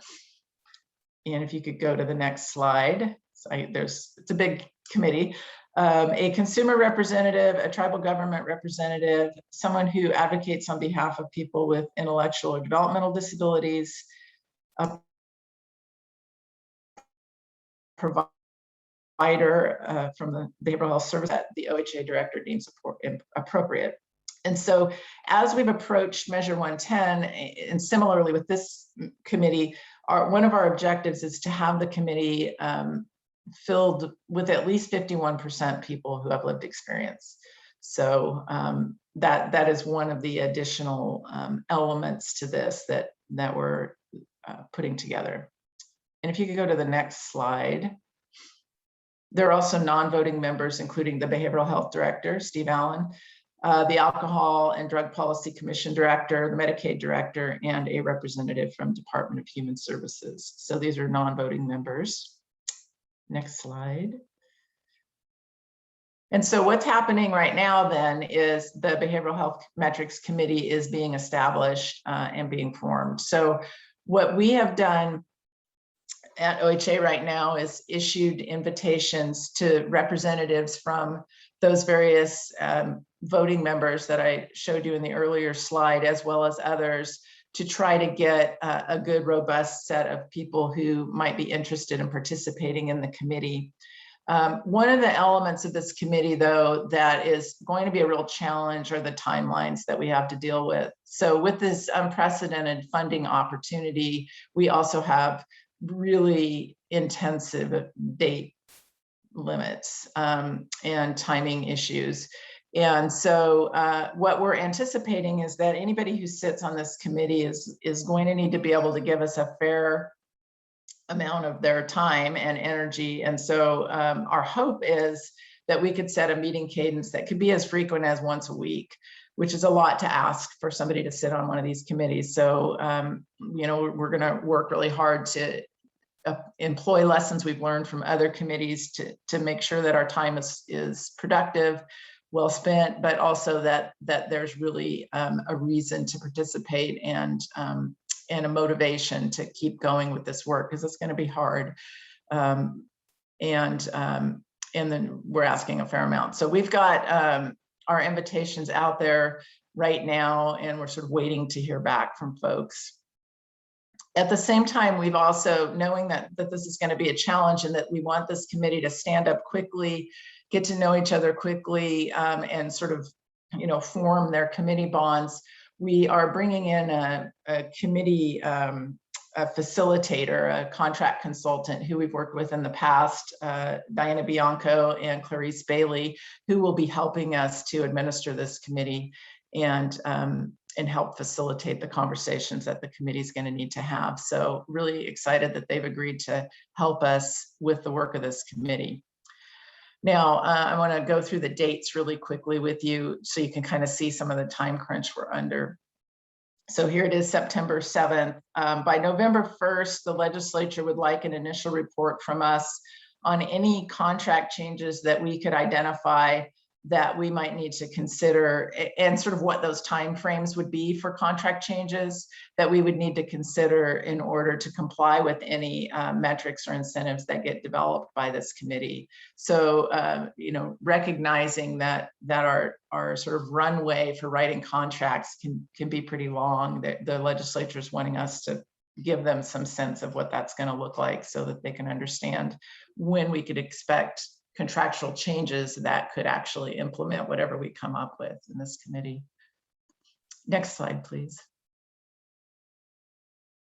On December 1st, so a month after that, the legislature would also like to understand any barriers that we anticipate, including anything that we might, you know, any waivers we would need to ask for, or any other, you know, how does this align with the work that you were just hearing from Lori, and anything that that we are thinking of that might need additional approvals at the federal level. The legislature is also really cognizant of and curious about what our needs for data infrastructure are going to be in order to implement quality metrics and incentives. So they've given us an opportunity to explain that to them in December. And then any recommendations we might have for facilitating risk sharing agreements to achieve the goals of the quality metrics. So that's really risk sharing incentives. What are some of the models that we might be able to put forth that would help to sort of motivate the system to achieve the goals and objectives from this committee work? And then finally, there's also something in the statute that would ask for our recommendations specifically for counties and sharing of the costs of people hospitalized at the state hospital. which is related but not integral to the goals of all this work, but it's still in the statute. Next slide, please. Then on February 1st, our committee is supposed to have their recommendations regarding metrics and incentives, which again, if you think this is September 7th already, that's a pretty tight turnaround to do some pretty complex work. So we're excited about the opportunity, and I'm sure we'll have a good product to share with the legislature. And of course, that brings them right into the beginning of their short session so that they can determine then how best to distribute the $49 million that they have put into a special purpose appropriation. If the legislature is unable to allocate that $49 million by December of 2022, then it just goes back into the general emergency fund. So it's important for us to get our work done or lose the opportunity. Next slide, please. And just so you know, in the statute, there is a reference to the Oregon Health Policy Board, other than being in that governance reference. So one of the things that the committee will need to do is, and that OHA will need to do as staff will need to do, is implement a process for collecting the health outcome and quality measure data, and then report that data to the Oregon Health Policy Board. And by my read of it, there's no time limit on that. So that would be like an ongoing, once we get something established, that there would be ongoing communication between that committee and the Oregon Health Policy Board. Next slide, please. And as I mentioned, these are our current efforts. I've already covered them. We're in the middle of our membership recruitment, and our first committee meeting, if all goes well and we get a good set of interested committee members, really realistically late September, we would begin our meetings, and with the goal of, as I mentioned, having some sort of a report to the legislature by February 1st of 2022. Next slide. There's also a companion piece of a budget note that's attached to our budget that goes with the work in House Bill 2086, and there's a third-party evaluator that we are also being directed to contract with, which we haven't done yet, but that will be looking sort of at how we do our business and creating sort of a roadmap so that we are able to increase our financial transparency, accountability, and ongoing reporting. So we also have that work that we're aligning with and coordinating with. And again, with that objective that we factor in the work of the Behavioral Health Committee and create a system that is better at being simple for people to access, responsive to people's needs, and providing meaningful outcomes. And the next slide, please. There are some other additional key activities going on, and I thought I would just run these really quickly in case you hear from your constituents about this.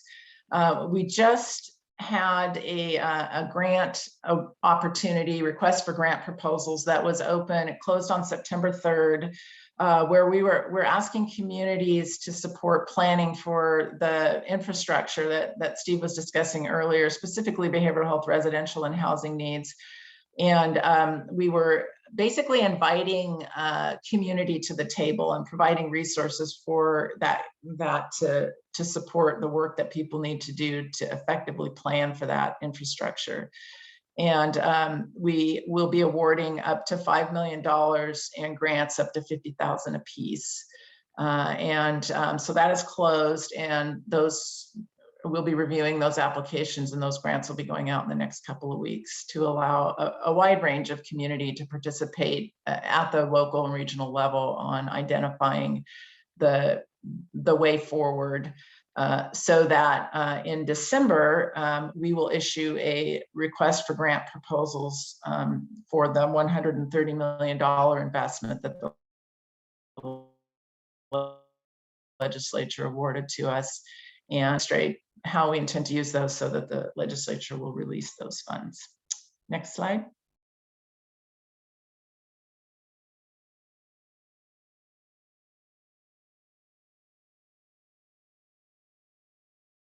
Was that it? Was that the last slide? I think that's the last slide, Kylie. Awesome. So I know that was a lot of information in a really short time frame, and as you can see, we have a lot of work to do, and I'm just really happy to be here with you all today and start to share with you what's on what's on our agenda, what's on the plate, and kind of where we're at as of this moment. And Steve and I are happy to take any questions or hear any comments. Ebony? Yeah, so thank you. Very helpful presentation. And I know that, and I don't know who will kind of give this update, but, I know there's been conversation of trying to determine who will be the board liaison for that meeting, or for that committee, I should say. Two pieces. I would just also, not sure if it's possible, but the tagline of, simple, responsive, meaningful, I would add equitable also to that. And then I know that there's letters out.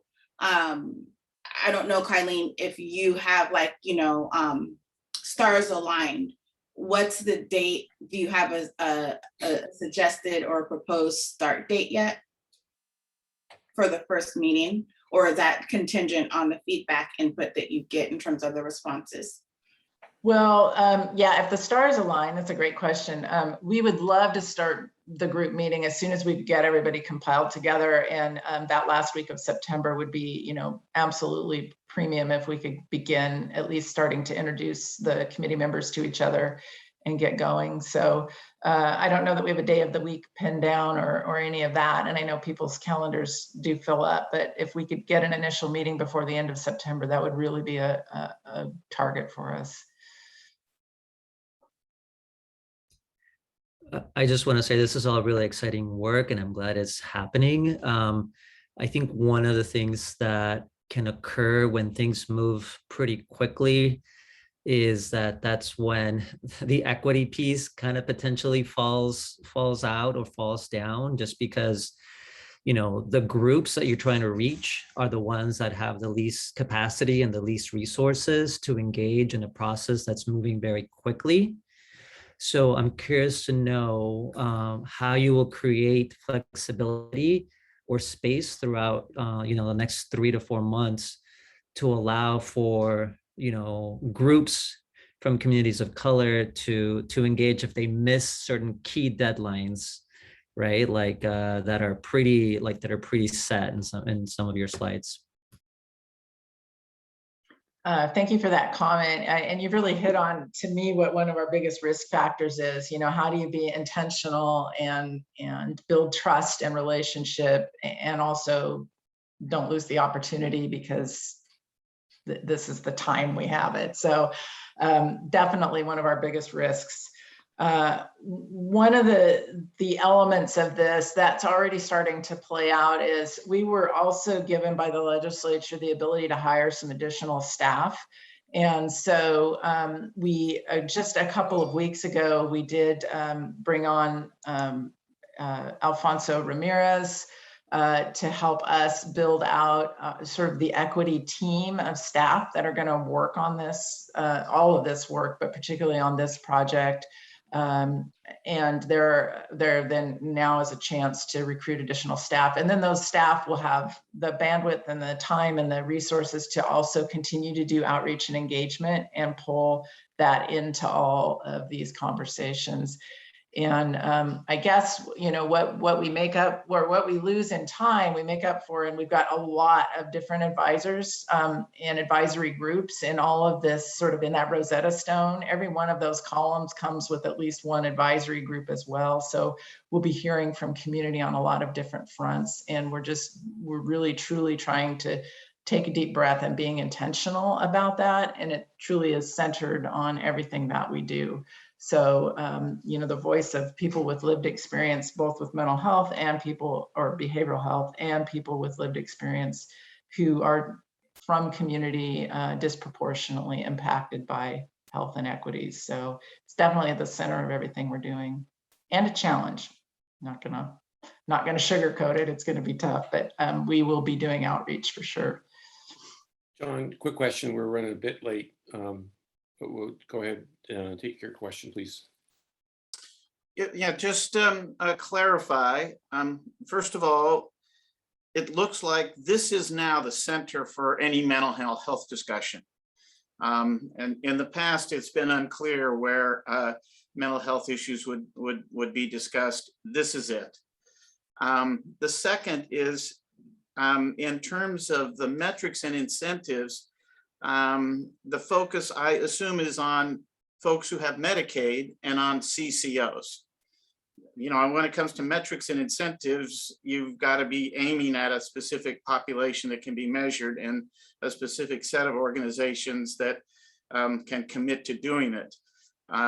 So that that's focused on Medicaid and the CCOs, though it seems like this could also impact folks who have commercial coverage and Medicare coverage, but not in terms of the metrics and incentives. Is that correct?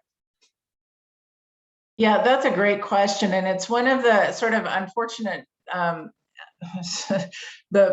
the title of the work is probably broader than metrics and incentives in the sense of that. We're really looking at system outcomes and how do we, what are the levers, and lever could be another word, that can effectively influence the system outcomes. And so there can be, contractual incentivizing to focus on very specific elements on the CCO side or on the Medicaid side, but it can be broader than that as well. Just like you said, it could include commercial insurance, and it could include Medicare, and it could include people who for whatever reason don't have coverage, or people who we don't see very well as a system. In fact, it especially needs to include people the system doesn't see very well. So we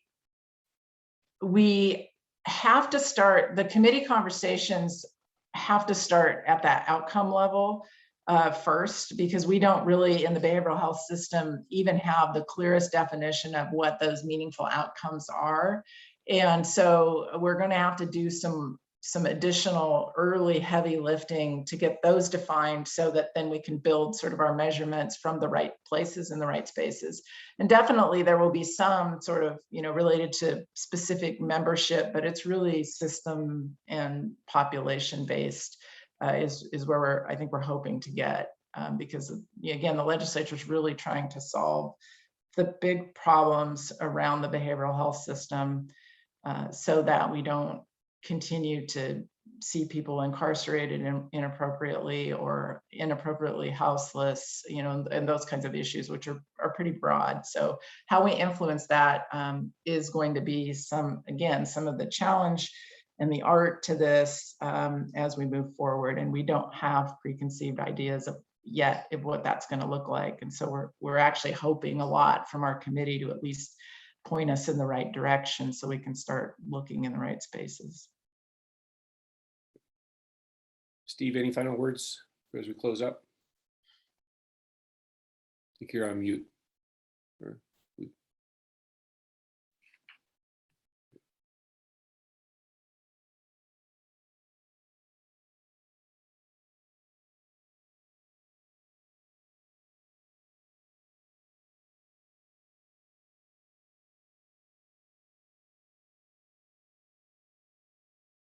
We still can't hear you, Steve.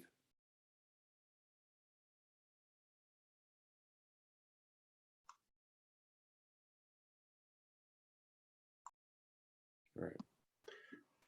Can you hear me? Yeah, there we go. All right, sorry about that. I was having trouble with my computer audio and video. I just wanted to give a shout out to Jeremy and Vanderhey and his crew at HPA. Speaking of leveraging expertise, there's a lot that his team brings to this effort. So while behavioral health is playing a large role with this, it truly is a partnership. And also just a shout out to Stacy Schubert, who is partnering with Colleen on this.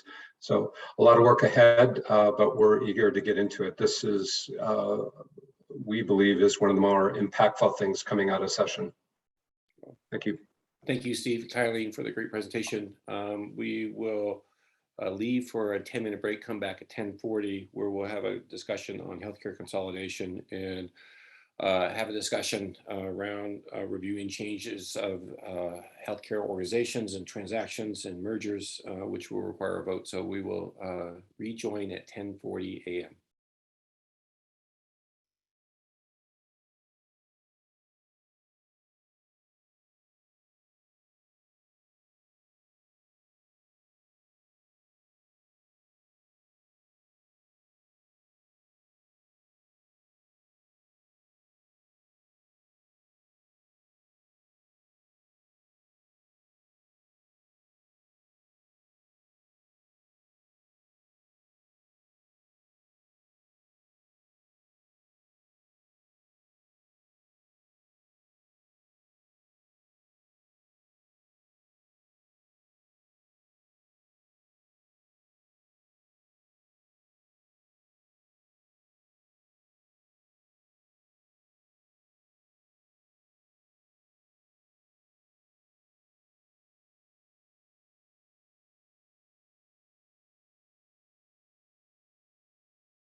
Welcome back to the Oregon Health Policy Board meeting.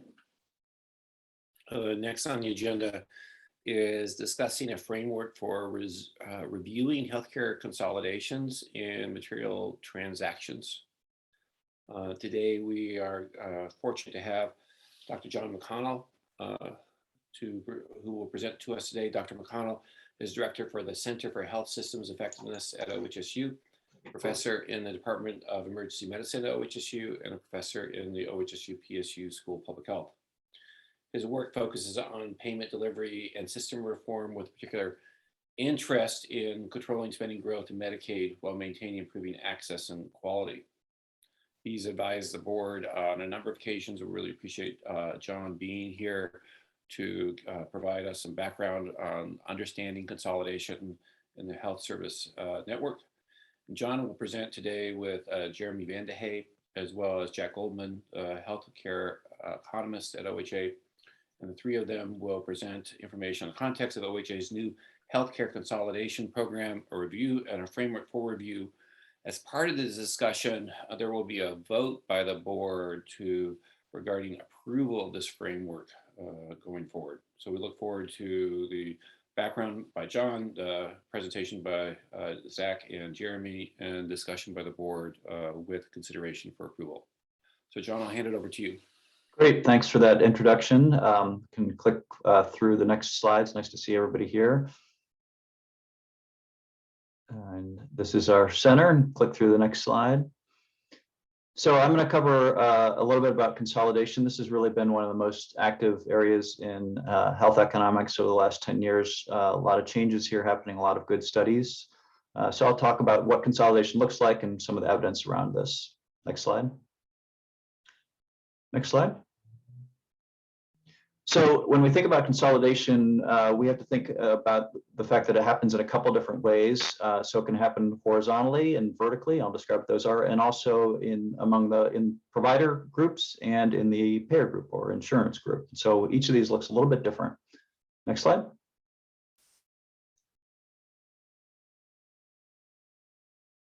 So horizontal consolidation means like groups are creating systems of like groups. So this could mean that that hospitals come together and form a big hospital system, or that physician groups come together and form a big physician group.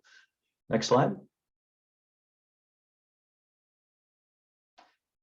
This is a chart that shows how some of this consolidation has changed between 2010 and 2016. So getting a little bit out of date here, but you can see the trends.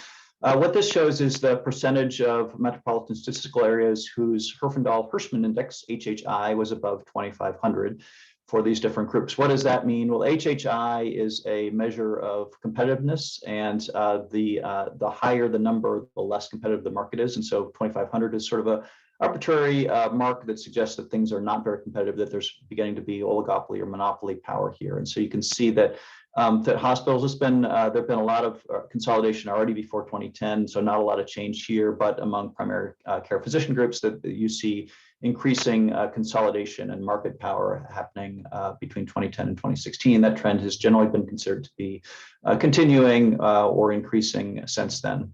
Next slide. So that is horizontal consolidation. Another form of consolidation is vertical consolidation. So this would be hospitals and physicians coming together to form one big system. And so that can affect referral networks and create other types of market power. Next slide. So here you can see what was happening between 2010 and 2016. And so a decreased number of physicians who are in solo groups or other types of groups, more of them partnering with hospitals and becoming these vertically consolidated groups. Next slide. It's interesting to see what's happened in Oregon. So this is data from Oregon showing the share of physicians that are in health systems. And so you can see in 2016 these numbers. Next slide. Really large increase in Portland between 2016 and 2018. So over 70% of physicians in health systems. So that almost doubled between 2016 and 2018. Other regions of the state stayed stable or maybe increased slightly. Next slide. Lots of mergers and affiliations that have been happening in Oregon, like the rest of the country, going back a few years, but sort of happening across the state. Next slide. Okay, so across the country and in Oregon, we see lots of consolidation. Why should we care about that? Next slide. Well, what we have to think about is what's happening in the healthcare market. And so there's these active, very intense negotiations that happen between insurer groups and provider groups. And insurers know that providers often have must-have status. And so that might be a really well-known clinic or a really well-known hospital. And insurers know that they need to get those in network in order to be competitive and sell those to employers or people on the exchange market. So if providers have a kind of a must-have group, that increases their ability to negotiate higher prices. And so one way of getting those must-have is to consolidate. So they bring everything together, and that means that they've got increased market concentration and they have must-have status, and so they can negotiate for higher rates. Next slide. Consolidation is not the same as integration. We can think about these a little bit differently. The story that I'm starting to tell here is that, that by bringing these groups together, the concern among health economists is that you're aggregating ownership, that's leading to increased market power on the provider side, and that's leading to higher prices and maybe no change in quality or maybe lower quality. That's one story. There's another story that's plausible that would be great if this happened, which would be that you bring groups together and that by consolidating these in terms of vertical and horizontal groups, you get a lot of coordination of production, you get increased efficiency, so maybe less redundancy, lower prices and higher quality. That would be great. So, so that's a plausible story too. And then of course we need to go look at the evidence and see what's been happening here. Next slide. So what is evidence? Next slide. Unfortunately, the evidence really very strongly supports that top bullet there. And so what we see here is that with consolidation, again and again and again, lots of studies here, we see higher prices for insurers, lower or unchanged quality. Every now and then we see some scale economies, but really that only happens when facilities are combined, hospitals close, or there's a consolidation of service lines. But overall, this consolidation really looks like it's a move for market power and a change in prices. Next slide. So here's some kind of numbers to get you some sense out of one or two studies. So 6% increase for mergers of geographically close hospitals. This is older data. Monopoly hospitals have prices that are 12% higher. They also tend to shift risk from themselves onto the insurer. And so, you know, a little bit about hospitals. Often they are paid on a sort of a DR, what's called a DRG basis, which means that they take a patient, they get paid a single price for that patient, regardless of how long that patient stays, and so then there's no incentives to kind of hold the patient longer. But these hospitals have monopolies, will sometimes change those negotiations so that they get paid on a percentage of charges instead of kind of being at risk for bringing in a patient. Next slide. Vertical integration, we see the same type of thing. So higher prices here, so 6% higher prices for independent practices versus practices that are owned by hospitals. Also, if you think about some of what we know from the Medicare experience with accountable care organizations, we do see some savings. This is in the Medicare world, but almost all of those savings are coming from ACOs that are physician-owned. And if we look separately at ACOs that are physician and hospital partnerships, we don't see savings there. And the expectation there is that if the ACOs have incentives to reduce spending, that they can reduce that by reducing unnecessary hospital admissions, and that savings accrues to the physician groups. But if physicians and hospitals are sharing that, there's not as much incentive to reduce that spending. And so we don't see reductions in spending for these other groups. We don't see, there's not any good evidence that this vertical consolidation improves quality. Next slide. So that's a kind of a brief run through on different ways of thinking about consolidation on the provider side, but we also know that consolidation is a concern on the insurer side. Next slide.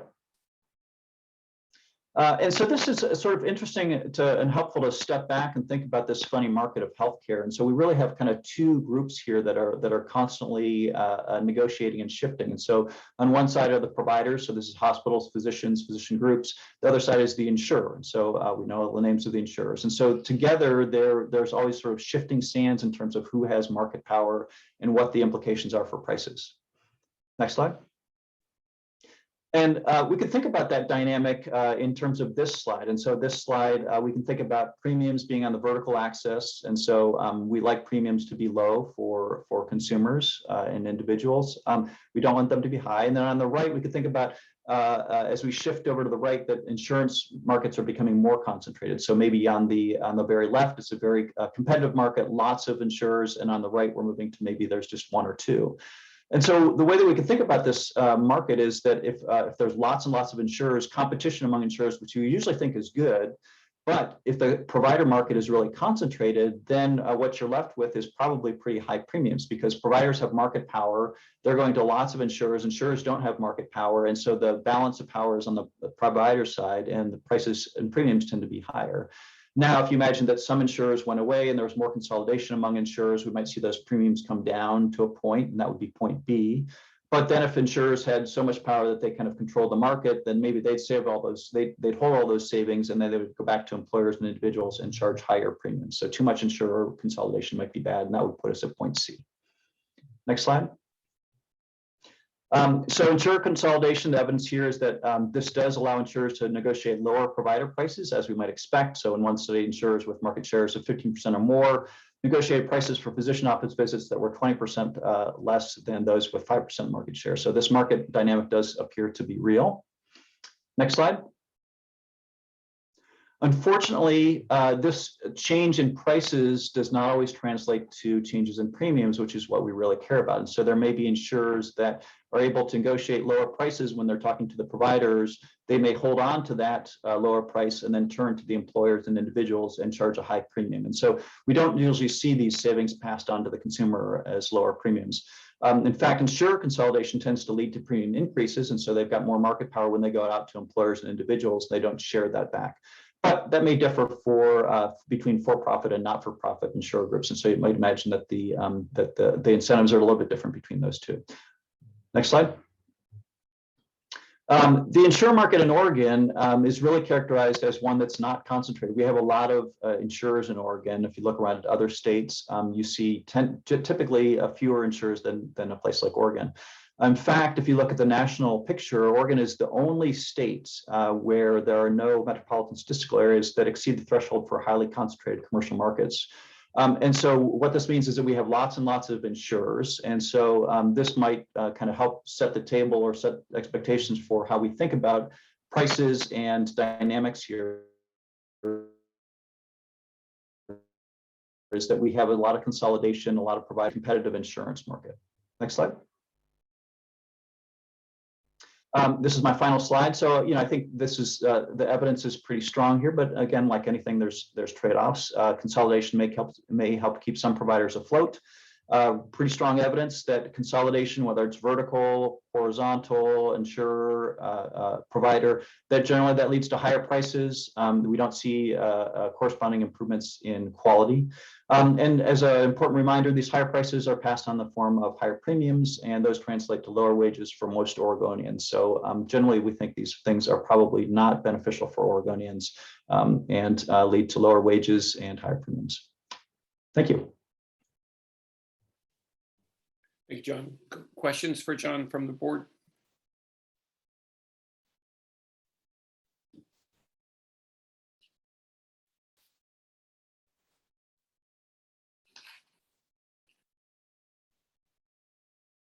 John, why is Oregon less consolidated than other states? Well, there's probably people here who have a better knowledge of the history here. I mean, I think some of this is just luck of the draw. There are a lot of domestic insurers in Oregon. I'm not sure why that's the case. They've been successful. But if you look, north to Washington or south to California, kind of on a per person basis, there are just fewer insurers. I don't know why that historical artifact exists, and you may get better answers from your colleagues here. Brenda? Thanks, John. I always love listening to your presentations. Thanks for coming and talking to us about this really important topic. I'm struck by the comment that findings may differ between our for-profit and non-for-profit insurers relative to premiums. And I wonder if we have data that specifically shows us the delta between that in organizational structure. Yeah, I think that's more, I don't think we have data on that. I think this is more of a kind of a hypothetical. And so I think to draw that out a little bit more, if you really, that kind of one funny graph that I saw, if you really sort of believed in nonprofits' mission and their desire to sort of push savings back to to consumers, that one model could be one giant nonprofit insurer that had a monopoly, then therefore could negotiate the lowest prices across all of these providers, that all the savings would then be passed back in the form of lower premiums. So that's sort of a theoretical model, but I think it helps sort of helps think through why these incentives might be different, and why you might see different behaviors. That's not supported by evidence, but it might be a helpful construct. John? John, thank you so much. I'm not sure that I'm comfortable with your statement that competition always leads to lower costs and always leads to lower costs. Especially I think of the world that we mostly see, which is the CCO world, where many of the Medicaid markets are served by one CCO. And I think in some cases, especially when the folks in control of prices have market power, like the Oregon Health Authority does,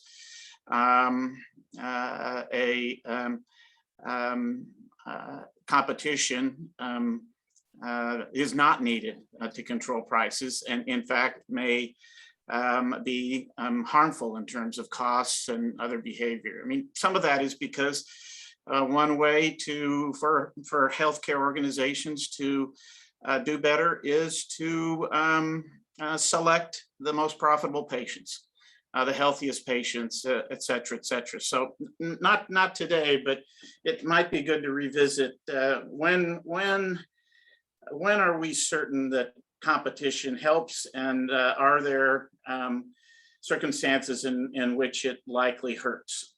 Yeah, I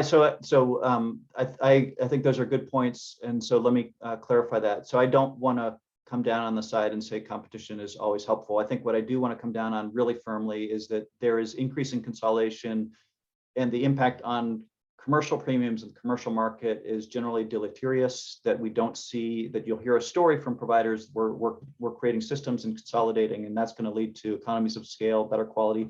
That isn't borne out by the evidence. I think that's pretty clear. Of course, there could be exceptions. This is sort of averaging across evidence from the country.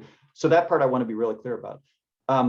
Competition is sort of a different beast. So I think what you don't want to have is monopoly power or market power. That's really clear. And I think that there is a role for competition in the commercial market. I would separate that from kind of the role of competition in these regulated markets, or where prices are set administratively. And I think that I would agree with that. Once you have a cap on prices, if you introduce competition, it's not exactly clear what you're asking to compete for. And so there can be competition for selection on patients rather than competition for quality. And I think there is sort of a strong case for it might not be beneficial to introduce 5 MCOs into a single geographical region when sort of, the question is, what are they competing on? They're not necessarily competing on the things we would want them to, but rather they might be competing on patient selection. So I think we're probably in alignment there, and I want to just be clear on what I'm saying is clear from the evidence versus kind of carrying that too far. Just to piggyback on that, I think when you have a bunch of captive customers, competition doesn't quite look the way it does in a private market type situation. Yeah, I agree. Let's hand over to Zachary and Jeremy to discuss the proposed draft framework. Great, thanks, Chair Bingsberg, and thanks, Dr. McConnell, for the great information and tee up. I'll do the first couple of slides here, and then turn it over to Zachary. Go to the next slide. Just lost the slide deck.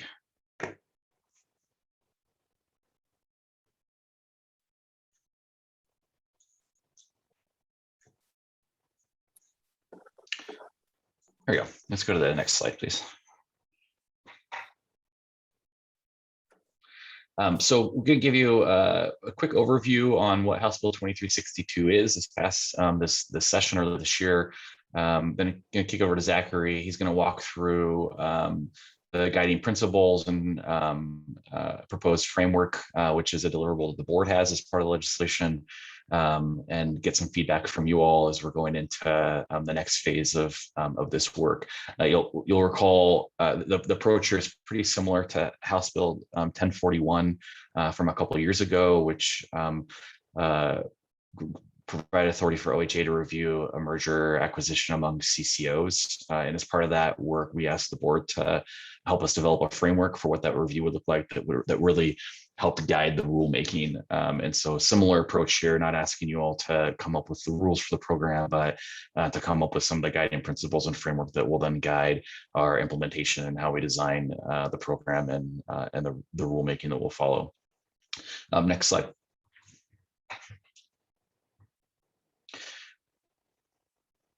Next slide. So basically, there's a little bit of wonky term in here that you'll hear a lot, which is a material change transaction. What House Bill 2362 does is really define types of transactions that represent mergers or acquisitions or affiliations.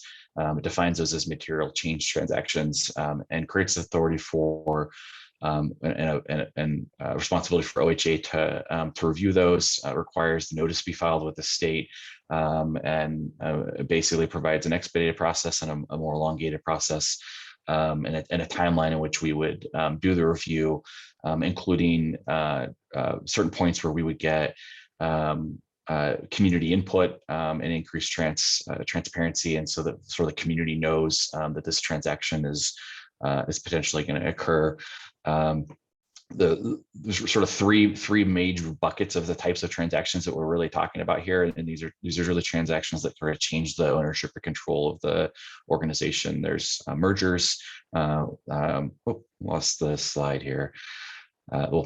There's mergers where two organizations basically combine and become a new organization. There's acquisitions where one organization, in essence, takes over a different organization, sometimes completely goes away, sometimes remains a subsidiary. And then there's affiliations where organizations will come up to a new type of business arrangement that isn't quite a merger, isn't quite an acquisition, but basically creates kind of a new governance structure, a new way that they're doing business together.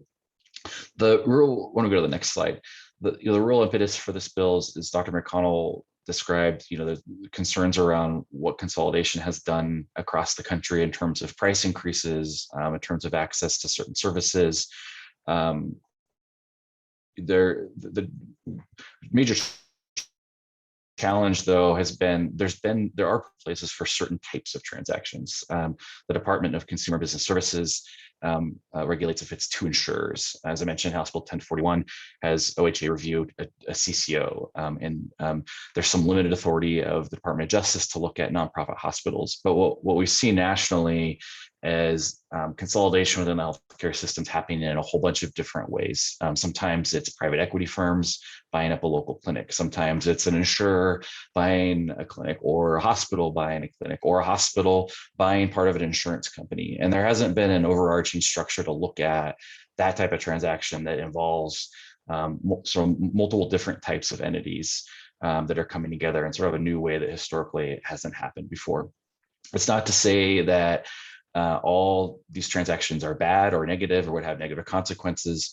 But with what John had mentioned earlier, there is evidence out there where we have seen consolidation, especially in the hospital and sort of hospitals buying up clinics.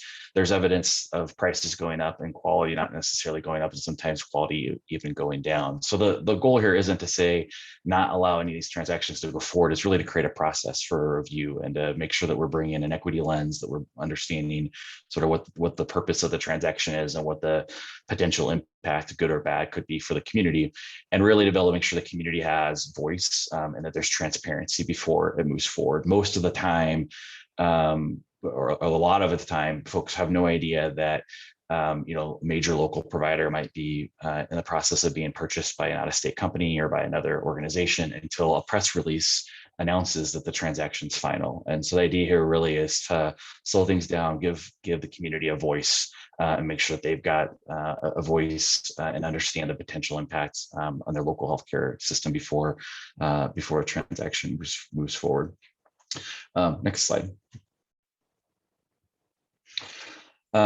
This bill that passed was we as an agency introduced a similar bill that was really modeled off of the idea really came from Massachusetts. We've talked a lot about Massachusetts the last couple of years as we've talked about the cost growth target program, which was also an idea that that we borrowed from Massachusetts. But that bill that created Massachusetts healthcare cost growth target program back in 2012 actually additionally included a similar authority for their health policy commission to do a review of mergers and acquisitions. That was really their main concern of what was driving prices up at the time. So they brought really two tools to bear. One was a cost growth target that would really try to capture and slow the rate of total spending in the state, and then a review of mergers and acquisitions. So we had basically introduced this bill as a conversation starter in the legislative session. Representative Salinas really picked it up and had a work group and led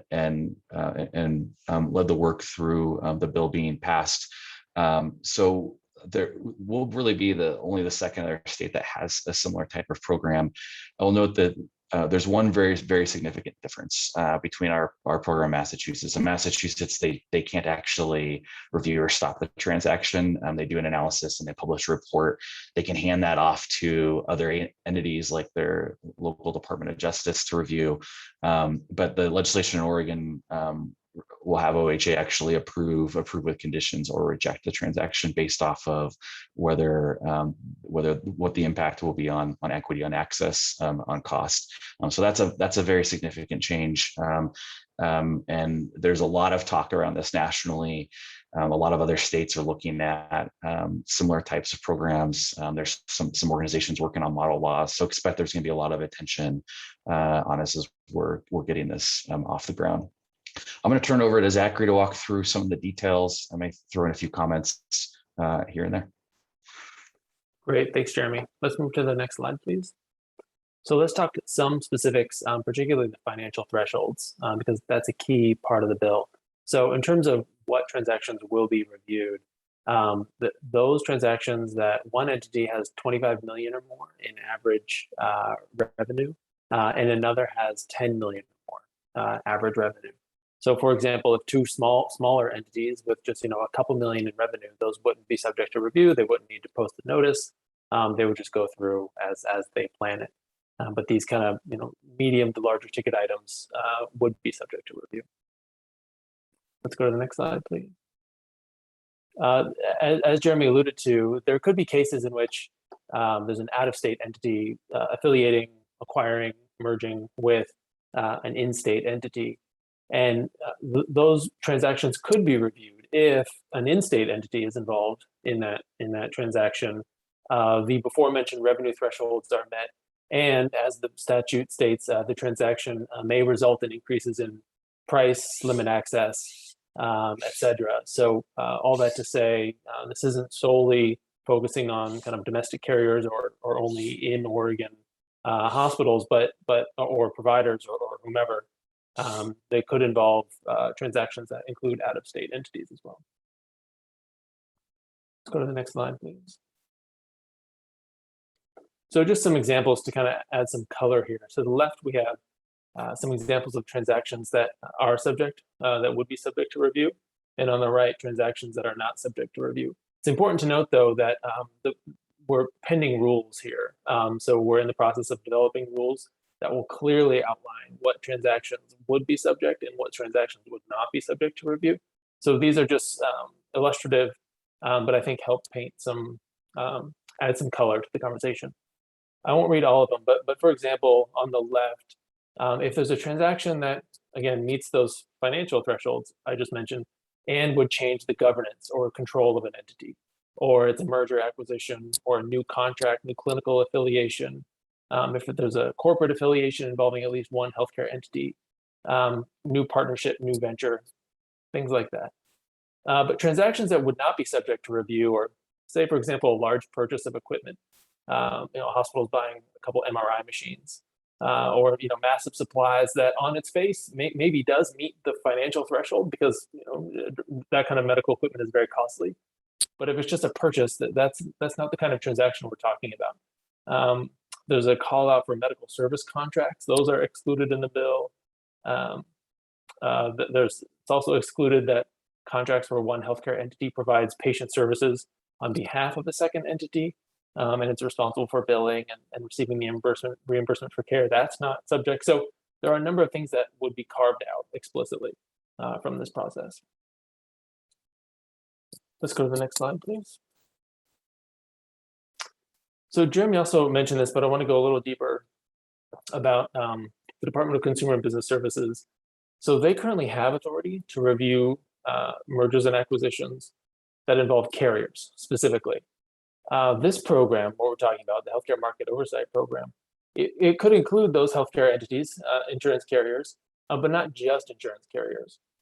So if a transaction does involve, if this material change transaction does involve a domestic health insurer, then DCBS makes the final determination on the transaction, but OHA would be providing our review that would have that equity focus, that would have the cost, access, quality focus, which is a bit broader than DCBS's current focus. So it's a little different, but we'd collaborate very closely with DCBS for those transactions that involve a carrier.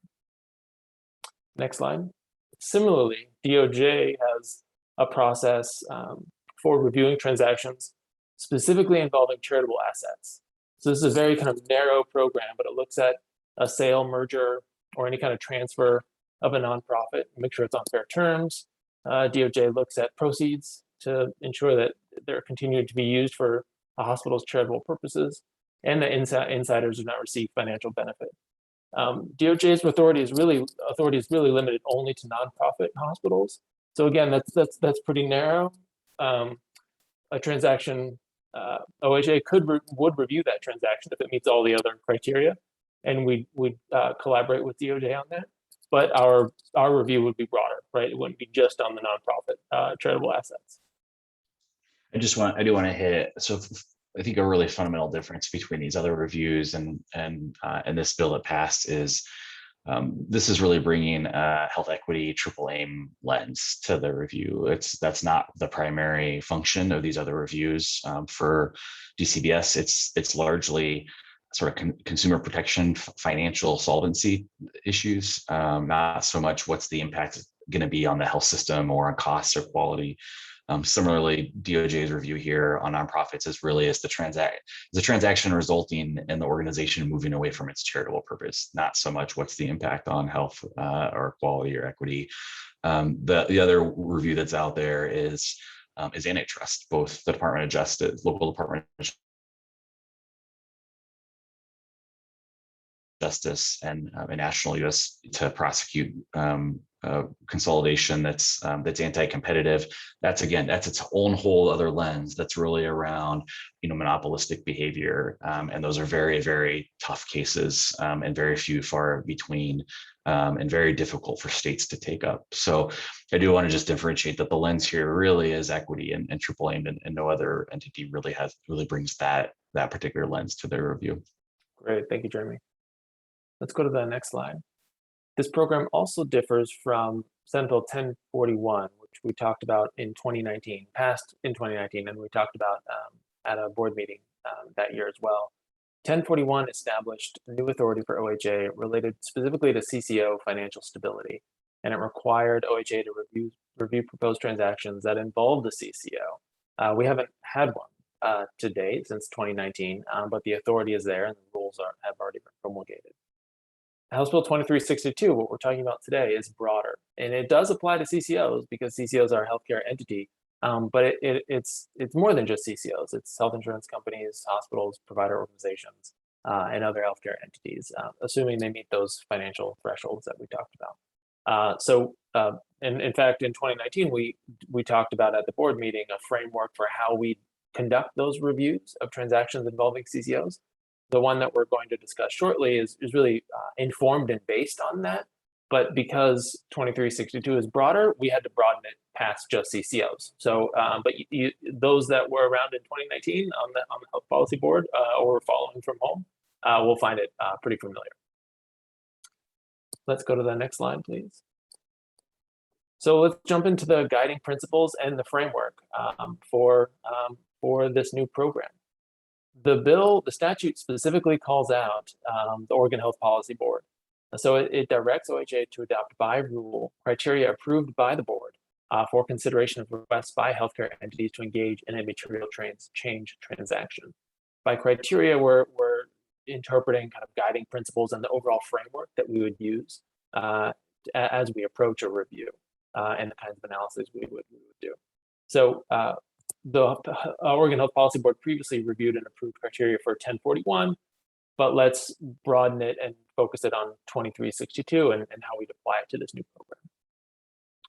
Next slide, please. So here are the proposed guiding principles, and we're interested in hearing some feedback. So when reviewing a proposed material change transaction, OHA shall focus on the health of people living in Oregon, ground all analyses in the impact to health equity, access to care, healthcare quality, and costs. Meaningfully engage the public and stakeholders in a robust and transparent process, which may include the creation of stakeholder review boards. We talked about this before, and Jeremy teed this up, that there is kind of a lever that we can pull any given review that allows for the creation of a stakeholder review board. And then lastly, use resources wisely and collaborate with other agencies, DCBS, DOJ, when applicable, when we're sharing that kind of review. Let's go to the next slide, please. So here's a little more specific. Here's the framework that we're proposing. It's a five-fold framework, and then we have some CCO-specific elements that are really only pertinent to CCOs. So the first is cost to consumers, access to services, quality of care for all people living in Oregon. Health equity, including entities demonstrated commitment to addressing health disparities and inequities. The ability of entities to achieve the Oregon Sustainable Healthcare Cost Growth Target, which we've talked a lot about in these policy board meetings. The market share of entities involved, this alludes to Dr. McConnell's presentation, and then the financial stability of these entities involved in the transaction. This is particularly relevant for situations in which there's an emergency, an entity is going out of business and it's a threat to the healthcare services for that community. So there is provisions in the statute that allows for a quick review, kind of an expedited path, as Jeremy alluded to, that would maintain those important services for that community, so it wouldn't get bogged down. Let's move on to the next slide. And this is the last piece on CCOs specifically. For transactions involving CCOs, here's what we're proposing, that OHA's review will include some additional details. The CCO's relationship to its local community, including community advisory councils and others. The ability of the CCO to innovate, coordinate care, provide value, deliver high quality services. The CCO's governance and its ability to satisfy other state requirements, including OHA's policy priorities outlined in contract. Ability of CCO to support social determinants of health. That's a key theme that we've talked about a lot at these board meetings. And then lastly, the financial stability of the CCO itself, including CCO's financial strategies that could influence the merged organization. So let's move on to the next slide here. And here's where I'm interested in hearing some feedback, input, reactions, anything missing, any other things we didn't include. And then if the conversation is going okay, is the policy board ready to formally adopt the guiding principles and framework? Bill, I see your hand up. Great, thanks, David. And Zachary and Jeremy, thanks very much for a great presentation and very, very clear summary of the guiding principles. Thanks also to John McConnell for that excellent presentation on the environment that we face. I have a couple of specific questions, comments, and then one somewhat broader. On the proposed guiding principles, which is slide 15, I think. This all sounds good, but I just want to make some clarifying points. The second one about grounding the analysis, the impact of health, the impact on health equity and so on. I just want to make sure we're clear that we're talking about costs to consumers, to patients. It's not the costs of the entities. Sometimes they can create efficiencies, but then keep the cost, still charge high prices and improve profit margins. So I think it's just important to be clear that we're talking about costs to consumers and patients and employers. On the next slide, that first bullet point, I think it's important to be explicit that this is cost to employers, also other entities that purchase health benefits on behalf of their beneficiaries, like PEB or labor trust funds. A comment on the third bullet point about the ability of entities to achieve the sustainable healthcare cost growth target. I think it's not only ability, but also commitment. I'd recommend that we add that to that framework, similar to the one just above on equity, which is about demonstrated, which says demonstrated commitment. So ability is one thing, but commitment is stronger. And then just a question. I'm not sure if this needs to be addressed in the framework or not, but at some point, I think it'd be useful to talk about once you go through the review process, and there's a question about whether it should either go forward or not go forward, or go forward with conditions. I think it's probably worth talking about what kinds of conditions might be appropriate in what circumstances. This may be subject for farther down the road. Maybe you have some thoughts right now to share, but at some point, I'd like to have a little bit more discussion about what kind of conditions might be appropriate in what circumstances. Thanks again for the great work on this. And I think this is all headed in the right direction. Thank you, Bill. Brenda? I know the framework talks about using resources wisely and collaborating with DCBS and with the DOJ when applicable. I'm curious about ultimate decision-making authority and whether or not, how we speak to that now, recognizing at some point should collaboration fall apart, what does that actually do in terms of decision-making on these concepts? Yeah. That's a great question. I can respond to that. So in OHA has the authority to be the decision maker, except for the cases in which there's a domestic carrier involved. And then we have to defer to DCBS with our input. We would provide our review findings to the Department of Consumer Business Services. But in all other cases, OHA would have the decision making.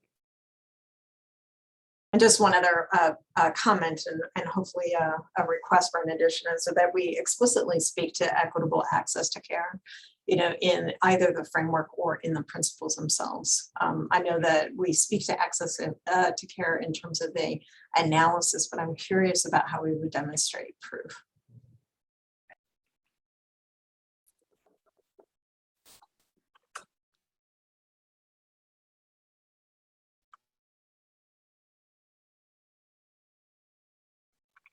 Work and does build on the discussions we've had previously. I think an interesting area we could be tested on here would be physician practices, because I think looking at the boundaries, this would get into a sizable number of physician practices, including and especially primary care practices, which are the most volatile, most vulnerable, I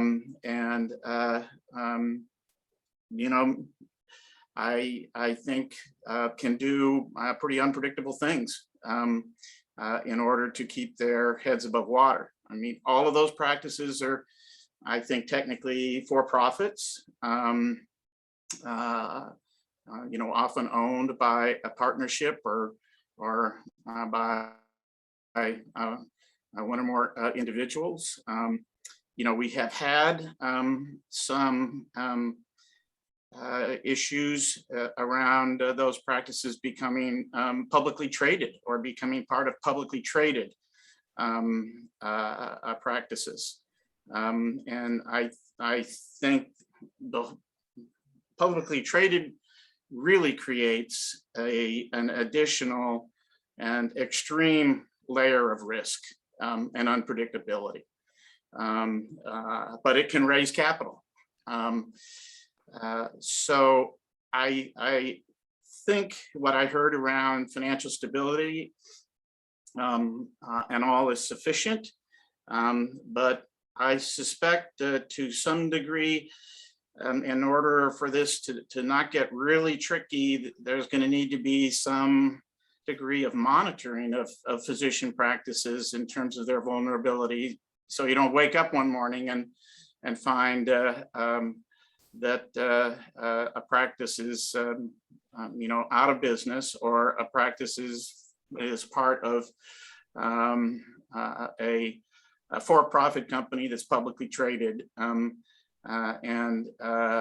things are really different. So that's going to be a challenging area. I think you've got enough language to deal with it, but it worries me.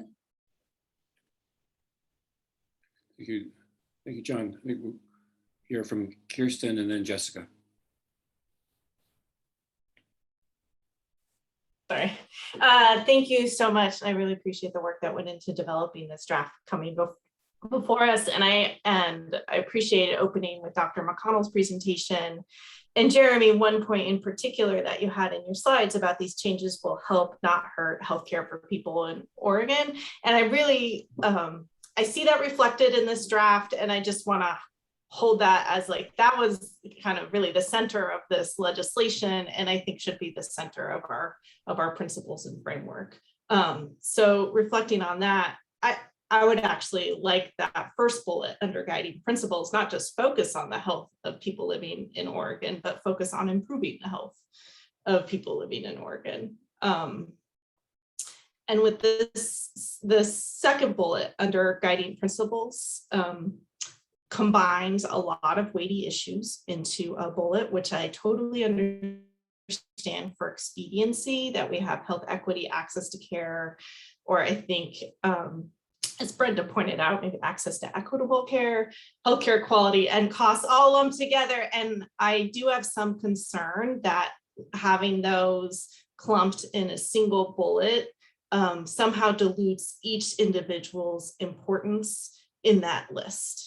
I think the statute itself repeats many times, kind of reducing the growth in patient costs, increasing access to services and protecting cuts to essential services in particular, and addressing health equity and inequities. And I see health equity repeated elsewhere, and we have the cost growth target repeated in the framework again. I don't see, to me, access to care and specifically increasing access to services and monitoring this impact of essential services, I don't see underscored, and I would like to see it underscored in one of these areas. So I don't know if we want to get specific about how that's done or if you have ideas, but I would like to see that come across stronger. And then I think my only, and I have one other comment that's not on the guiding principles or framework, but in somewhere else of the document that I can do later or now, what staff and chair prefer.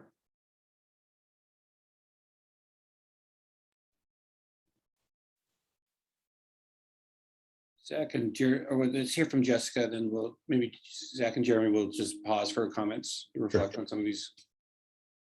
Thank you. I had a similar comment about access to care as Kirsten had, so I won't repeat that. But the other on the guiding principles framework is on the cost side. I think in the future, I think all this looks good and sort of makes sense. I would like to see more information about how you plan to do, or how that analysis is planned, because once somebody merges, or once that transaction takes place, we don't have a mechanism to control costs or any of that other than the cost growth target. So I don't know how that analysis is planning to be sort of done. Is it sort of based on historical, I think some more information about how we analyze the impact to cost.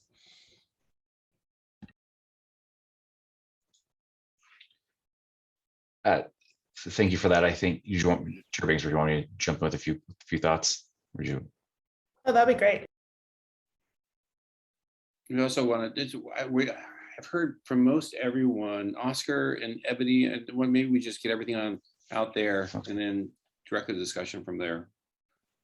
Ebony, I know Ebony moved to the phone. Yeah, I don't have any comments. I mean, everybody's already raised my points. Okay. Oscar, any? No additional comments. Okay. Let me just add one comment, then we'll open up for a discussion and hear from Jeremy and Zachary's thoughts. You know, I think there's appropriate emphasis on moving upstream towards addressing social determinants of health to achieve health equity. We all support that. You talk about involving the community advisory councils. There is this challenge, though, that the social determinants of health operate outside the healthcare delivery system. And we're talking about mergers and acquisitions in the healthcare delivery system. When we talked about CCOs, we talked about the importance of community advisory councils, but also the local public health authority. I don't know if all of you know that there are counties in Oregon that have ceded their local public health authority to OHA. And it's a local, you know, if we have counties without local public health authorities or local public health authorities that are really struggling, that this would be an important concept of how it impacts health outside the healthcare system in this merger or acquisition. So I would consider adopting the language you use in CCO 2.0, community advisory councils and local public health authority, to make sure we're talking we're operating really where the social determinants of health have the greatest impact on health equity. Well, first, thank you all for the lively discussion and good feedback. I think unless Zachary, you're making changes on the fly, I think we wanted to probably do is to try to reflect these changes and bring something back that gets most, not all of them, and is acceptable. There's most of, I think, what folks said, I didn't, nothing really gave me pause. I think there's some things that are in the bill that will certainly get into the rulemaking. So if they weren't in the guiding principles, they weren't intended to be excluded. We're trying to not replicate the entire bill. But I think we can go back and make sure we've got some of those points in there. And certainly, I think the intent of the bill here is to provide that, broadly, that community voice into the transaction. And I don't think that's meant to exclude. I don't think that's meant to be exclusive. I think it's meant to be pretty broad. And so I think the importance of local public health, the community advisory council, of tribes, of, stakeholders in the community, underserved. I mean, I think broadly want to make sure that folks know that the transaction's out there, and make sure that they've got a chance to weigh in on what the impact could be in their community. In terms of prices and costs, certainly the intent of the bill is really aimed at getting at. I think when we talk about prices, and I think it's good we can be explicit about this, we're talking about costs. We're really talking about the prices of services. That's been the challenge of consolidation, is the actual prices they get charged go up. We can actually monitor those trends after the fact through our all payer claims database, so we can keep an eye on what price changes are happening. We've started to do some more analysis of each year we put out average hospital prices. We've been looking at ways to actually bundle that and be able to look at what the average rate of growth is across providers across the state. And so I think we're well positioned to be able to do that type of analysis on the back end. But I totally agree that the challenge, and often the challenge in trying to figure out how to attach some conditions if there's a concern, is what we've heard from a lot of states is very difficult to sort of enforce those conditions or make sure you get them right once it moves forward. So that is I think the important part of having this process of making sure we really understand kind of what the intent is of the transaction, and is it just largely to increase market power to increase prices, or is there something else there that's important? So Zachary, I don't know if you've got any other specific thoughts. Just one kind of a detail of the statute that I think folks will find interesting is that it requires OHA to conduct an after the fact analysis 1, 2, and 5 years after each transaction. So that allows for kind of almost like complete the circle of what do we think is going to happen, and how do we work with the entities in the community and hear that community voice, as Jeremy mentioned. But then after the transaction goes through, what is it looking like, and how are prices trending? How is access trending? So ideally that will provide kind of that closed loop analysis of how it goes. Jessica? So maybe I missed this somewhere, but is there a process for conditional approval? So basically, you know, we take a look at it, let's say the analysis is done, but there's some red flags. Is there, yes, it's approved, but here are some things that you need to follow up on or make sure that sort of stays within a particular range? What does that look like? Yeah, so the bill specifically calls for OHA to accept, reject, or approve with conditions the transaction. That's fairly typical. And you know, where you have the most robust review right now is through insurance regulators, as we've talked about DCBS, and that's fairly typical. Usually they try to do it through basically a joint agreement with the organizations that are proposed, and we'll usually try to get to some type of consent decree that includes those conditions, and those can vary based on the transaction. To give you just sort of an anecdote, not exactly the same situation, but we have a certificate of need process within a state to review any expansion of hospital beds, and it's fairly typical that as part of that, the organization might get the approval, but with a number of conditions of things they need to do as part of that process. So, without sort of saying what the laundry list of potential things could be, what we've seen in some other states is types of conditions is they might look at prohibitions of gag clauses that prohibit sharing price data with the state or with payers, sort of some prohibitions of some typical kind of anti-competitive behavior.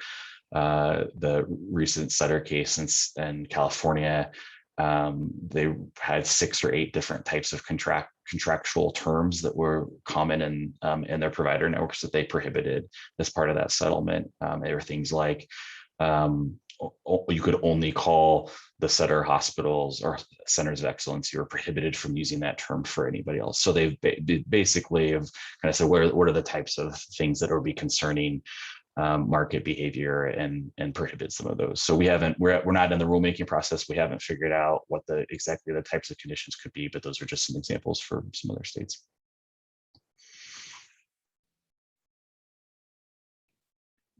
Just one last, thanks. One last thought. So am I to understand, Jeremy, your recommendation is that today's conversation is really discussion and then we'll do approval at a next meeting.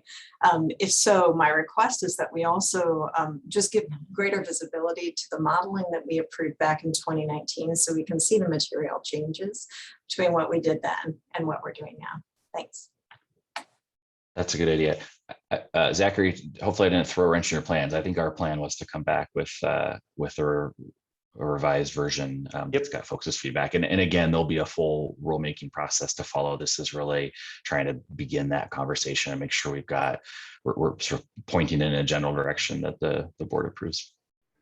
But I'm getting some feedback, Jeremy, that we need a vote today because of a timeline. Is that? When I hear broad support from the committee, I think there's some important friendly amendments that have been introduced in terms of expanding the issues related to access, equity, and some questions around conditional approval and adding local public health authorities. But Tara was texting me. I guess you don't need a vote today. I don't think we were expecting a vote today unless for some reason everybody was 100% okay with where we're at. Okay. All right. Yeah. Okay. It is a short timeline in terms of rules promulgation because the program does launch in March, but I think there's plenty. Kristen? So should I had just actually to Brenda's earlier point, I did pull up our old SB 1041 framework and noticed a difference that I was like, I like the 1041 better in an earlier part, just so I can, maybe I'll just email this to you if it's better, but earlier in the statement, in the document, we talk about, there's a statement that says, there has been general concern nationally and locally about consolidation in many cases leading to cost increases, and it goes on. And in our 1041, we phrase that as researchers have studied the impacts of consolidation in the healthcare sector and have generally found that it leads to no improvement in quality or patient outcomes.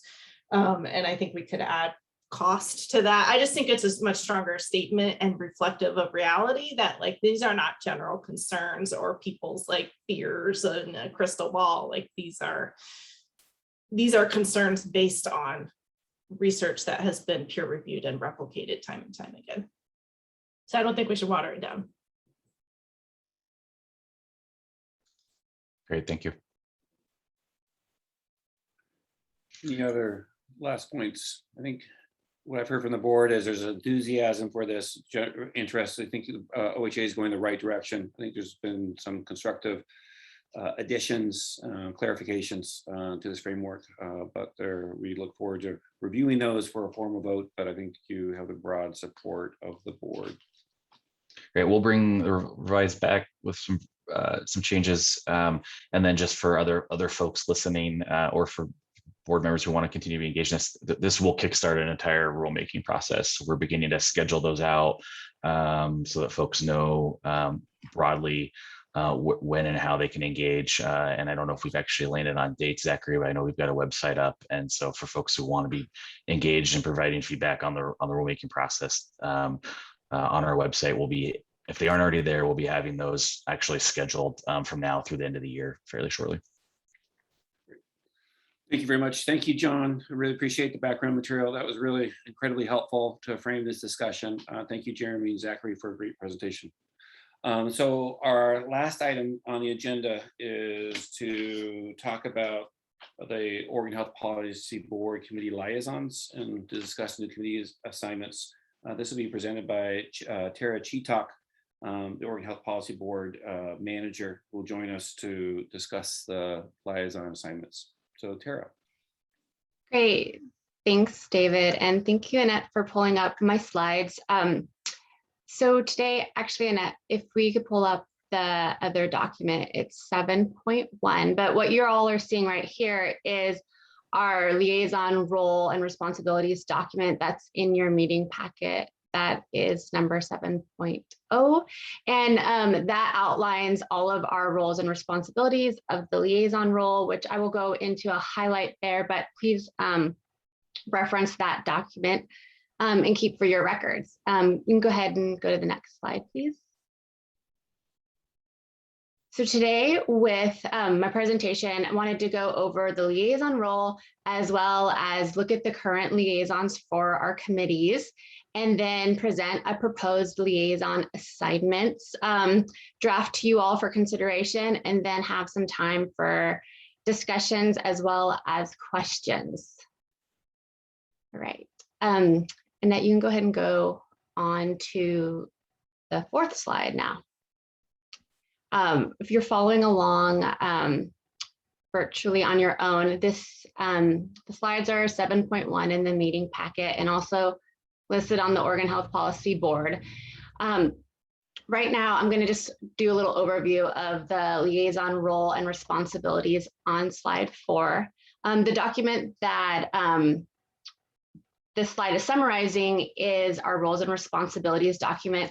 And you may recall that we updated that document at our 2021 retreat this last February.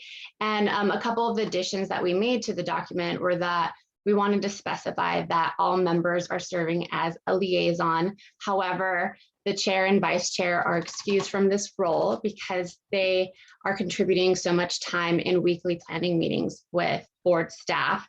And then we also added some criteria for committees to support liaisons. So Annette, if you're able to move to slide 4, these roles and responsibilities are listed. So when we're looking at the actual member who is serving as a liaison, we ideally the liaison is interested in the committee's work topics, either of interest or a subject matter expert. And within the role of the liaison, we're really looking for members to provide support through listening and influence and not directing or guiding decisions of the committees, and that liaisons are actively engaged in the committees, that means attending their regular monthly meetings with the public and planning meetings as they're allowed to. And really the liaison role is to ensure that there's alignment and connection between the board and its committees, because we have 10 committees of the board now with the addition of the behavioral health metrics and incentives committee. And so there's a lot of moving parts that are constantly happening. So these liaisons help provide that connection and alignment. And then on the flip side, we're asking for committees of the board, their members and staff to acknowledge and treat members, their liaisons like a member that doesn't have voting rights, that you're introducing the liaisons at the public meetings and also soliciting their guidance in the discussion period and before a vote, and that liaisons are welcome to attend any of the planning meetings and decision-making and strategic planning efforts that are going on behind the scenes as well as at the committee meetings. And then we just ask that committees work with the liaisons to have flexible accommodations, whether that is providing virtual, which we all are right now, virtual opportunities to participate, or information before a meeting so that the liaison can provide some guidance there. And if you're not able to, Annette, are you able to forward the slides? If you can't, I can go ahead and share my screen. That's going to be easier, because there's some visuals coming up that I want you all to see. So let me go ahead and see if I can take, okay, it looks like you got there. So thanks. Okay, so this slide really is highlighting that our committees are vital, the heart being a vital organ, and also the committees are at the heart of a lot of the work behind the board. And they are the driving force where a lot of the work actually gets completed. And we need to support and lift up those committees with the expertise of board members.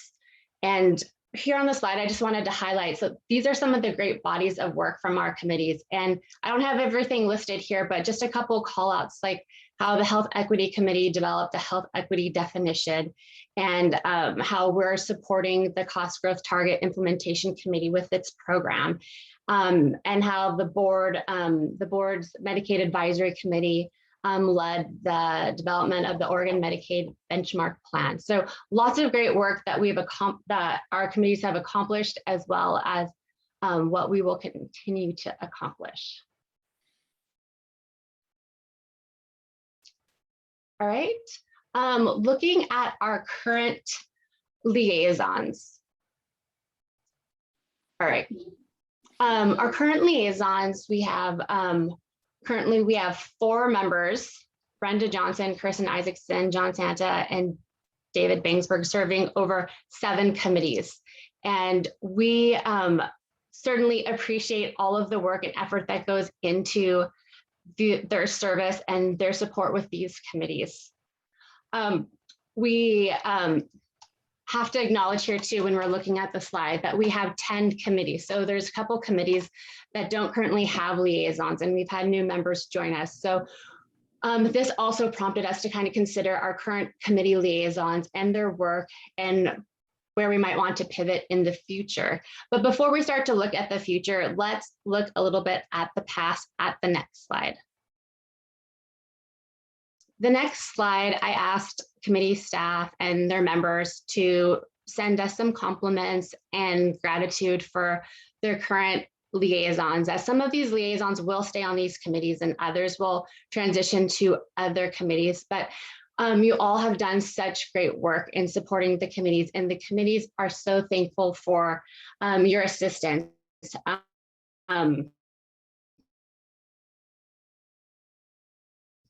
The Public Health Advisory Board said that helping them to drive with public health modernization, and that he's been innovative when it comes to academic partnerships to support public health workforce during the pandemic, as well as build public health leaders for the future. Kirsten is serving with the Cost Growth Target Implementation Committee, and they said that she's been critical in keeping this work connected to the board and ensuring its priorities are reflected in committee recommendations, including continuing to center equity center quality and equity and maintaining a balance between the healthcare industry and consumer voices. And then Kirsten's other committee that she serves on is the Health Information Oversight Council. And they talk about her insightfulness to be supportive as she helped to guide its work, especially the work recently with its new member slate. So thank you so much, Kirsten. And John has been serving as the liaison to the Health Plan Quality Metrics Committee, as well as metrics and scoring. And he pushes all committee members and staff with grace, tenacity, and ways to do everything better. So thank you, John. And then Brenda with the Healthcare Workforce Committee, they share that she's been active and engaged throughout her entire time in the role, and that she has been critical to elevating their work and especially pushing their work around the health equity framework that they have been focusing on so much, as well as their healthcare provider incentive fund. So I didn't read those for verbatim, but I just wanted to make sure that all the liaisons had that in their back pocket to know that they are so greatly appreciated. Next slide, please. And then looking beyond our liaisons, we also have members serving on special projects, which this also includes a lot of extra time and commitment from our members. And you'll see we have members here that are both liaisons and are not current liaisons. We have 4 members serving on the committee membership project as key sponsors for the board. And then we also have a new work group that is actually meeting next week to help plan the public hearing of the cost growth target program. So we wanted to acknowledge and lift up and thank all the members for their help and support with these 2 efforts. Next slide, please. Okay, you can go ahead and move on, please. Next slide. Perfect. So when we were starting to think about how we wanted to match up liaisons and committees, we wanted to focus on a ground framework that considers the Oregon Health Policy Board's priorities, which you will see listed on the right side of this screen, focusing work on health equity, implementing the cost growth target program, as well as the OHA 1115 waiver renewal, as well as committees of the board work. So thinking about that, we want to make sure that committees, especially working on those first 3 priorities, have liaison coverage and support. And also considering committee work, if they have large strategic planning efforts, goals where they're going to need support, we want to make sure that they have that from our liaisons. And then as well as like all of you members. So most of you all have full-time jobs, families, hobbies, and some of you are even serving on other boards and committees. So it's important for us to consider your capacity and interest and expertise. So all of these things went into our work with the board chairs to determine what proposed liaison roles may look like. And we'll see this on the next slide. So please advance to the next slide, please. Next slide, we'll see these are the proposed liaison roles we have. You'll notice that Bill Kramer, he has expressed interest as well as has some great expertise with the healthcare industry and will be the liaison for the cost growth target. Should you guys all agree on this? We thought Brenda was doing a phenomenal job in her current role with the healthcare workforce.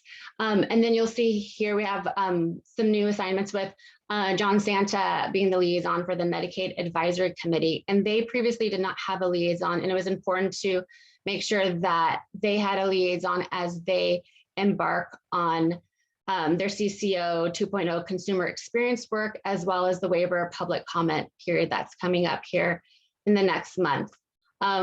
John will also help out with the Health Information Technology Oversight Council. And then Ebony Clark, with her background and expertise in behavioral health, was a natural and very excited fit to support the new Behavioral Health Metrics and Incentive Committee. And then Kirsten Isaacson was eagerly interested in supporting the Metrics and Scoring Committee and the Health Fund Quality Metrics Committee as their new liaison. And then David Bangsberg, he's been currently serving as interim liaison for the Health Equity Committee.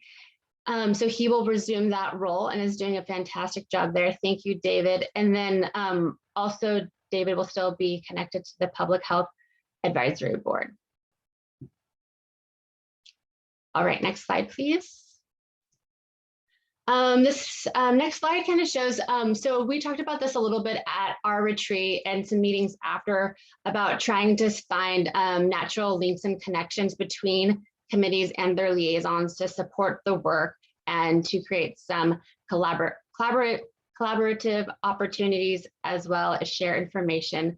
So what you'll see here is we have the proposed liaisons on the top row of pictures and then the linked liaisons on the bottom row.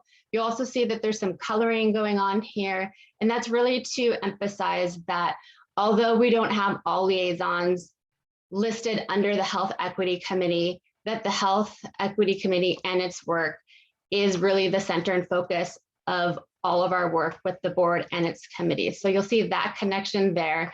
And then you'll see that I've listed the Oregon Health Policy Board priorities in the upper right of the slide. And that's that color coding is really to pull out those committees that are specifically working on some of our core priority areas, including the Cost Growth Target Program. And again, the Medicaid Advisory Committee with the waiver. And then the Health Equity Committee, not only are they doing health equity work, but they're also doing a great lift and great effort with the waiver work as well. So over the next couple of months, we'd like to transition into the new proposed liaisons and start working on a relationship with the linked liaisons, as well as coverage and transition among the current liaisons to train, onboard, and support the proposed liaisons that could possibly move into these positions. I'll take a moment here to pause to see if there's any questions or comments about this slide before I continue. Okay.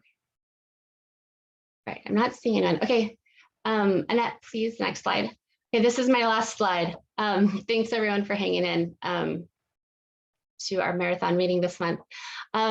So some additional considerations when we're thinking about liaison roles is that even though a committee may have a liaison, all members are welcome to attend and engage in all committee meetings and work. So if you have the interest or capacity, you are certainly welcome to participate. You do not have to be a liaison.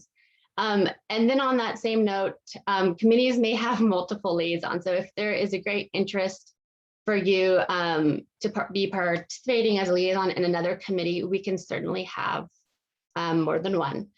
We'll also have to consider, like, this is a proposed approach for now, and as we have new committees and new work and new priorities emerge, that we may have to make modifications.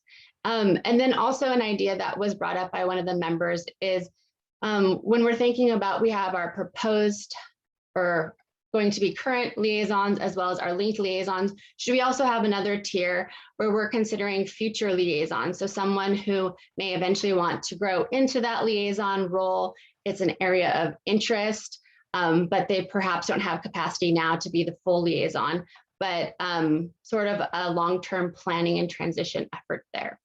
And with that, I'll conclude. And I know many of you, we have spoke about these proposed liaison positions. So this is not new information today, but we'd certainly like to hear if there's any thoughts, concerns, or additional considerations that you'd all like to share before we conclude today's meeting and start moving into supporting these transitions with our liaisons. Yeah. Just quickly, Kara and Steph and all the staff who have gone into, or dedicated so much time and attention to this. I just really want to thank you. I think you've done an exceptional job trying to satisfy multiple needs, across the system. My one question is about the primary care payment reform committee, and noticing we don't have a specific named liaison to that work, and whether or not that's something this board should consider, or you've obviously been considering it, but maybe you could illustrate your current thinking about that vacancy. Yeah, so we still have a vacant position on the board. So we currently have 8 of 9 members. So if we have a new member that has some interest and it's a good fit, we'd certainly like to have all committees assigned a liaison. But I do want to be mindful of all of the hours and commitment that you guys already provide. So as staff, we do try to cover those committee meetings and have regular check-ins with those committees to make sure that there is that alignment and connection, especially when we have a liaison absent. But that being said, if someone felt like they had the capacity and interest to stretch and cover that committee, we could certainly, or that collaborative, we could certainly do that.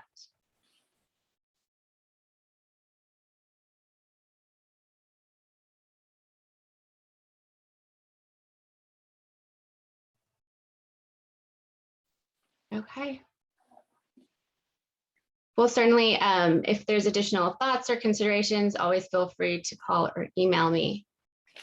But it looks like that's it, David. Ready to wrap up. Thank you, Tara. I appreciate the matchmaking, getting the committee staffed and your help organizing this. It's really important work. This comes to conclude our meeting for September. I want to put a few dates on your calendar before we formally adjourn. On September 14th is our next Oregon Health Policy Board educational webinar, which will be about the interim waiver evaluation. On September 21st, we'll have an educational webinar on the Omnibuds program and its 2020 report on the Oregon Health Plan members. And I look forward to seeing you all on October 5th, which will be our next Oregon Health Policy Board meeting. Thank you for all the presenters and the board members for a great discussion. I think we made a lot of progress today and look forward to seeing you all at the upcoming webinar and/or meeting. Take good care, everyone.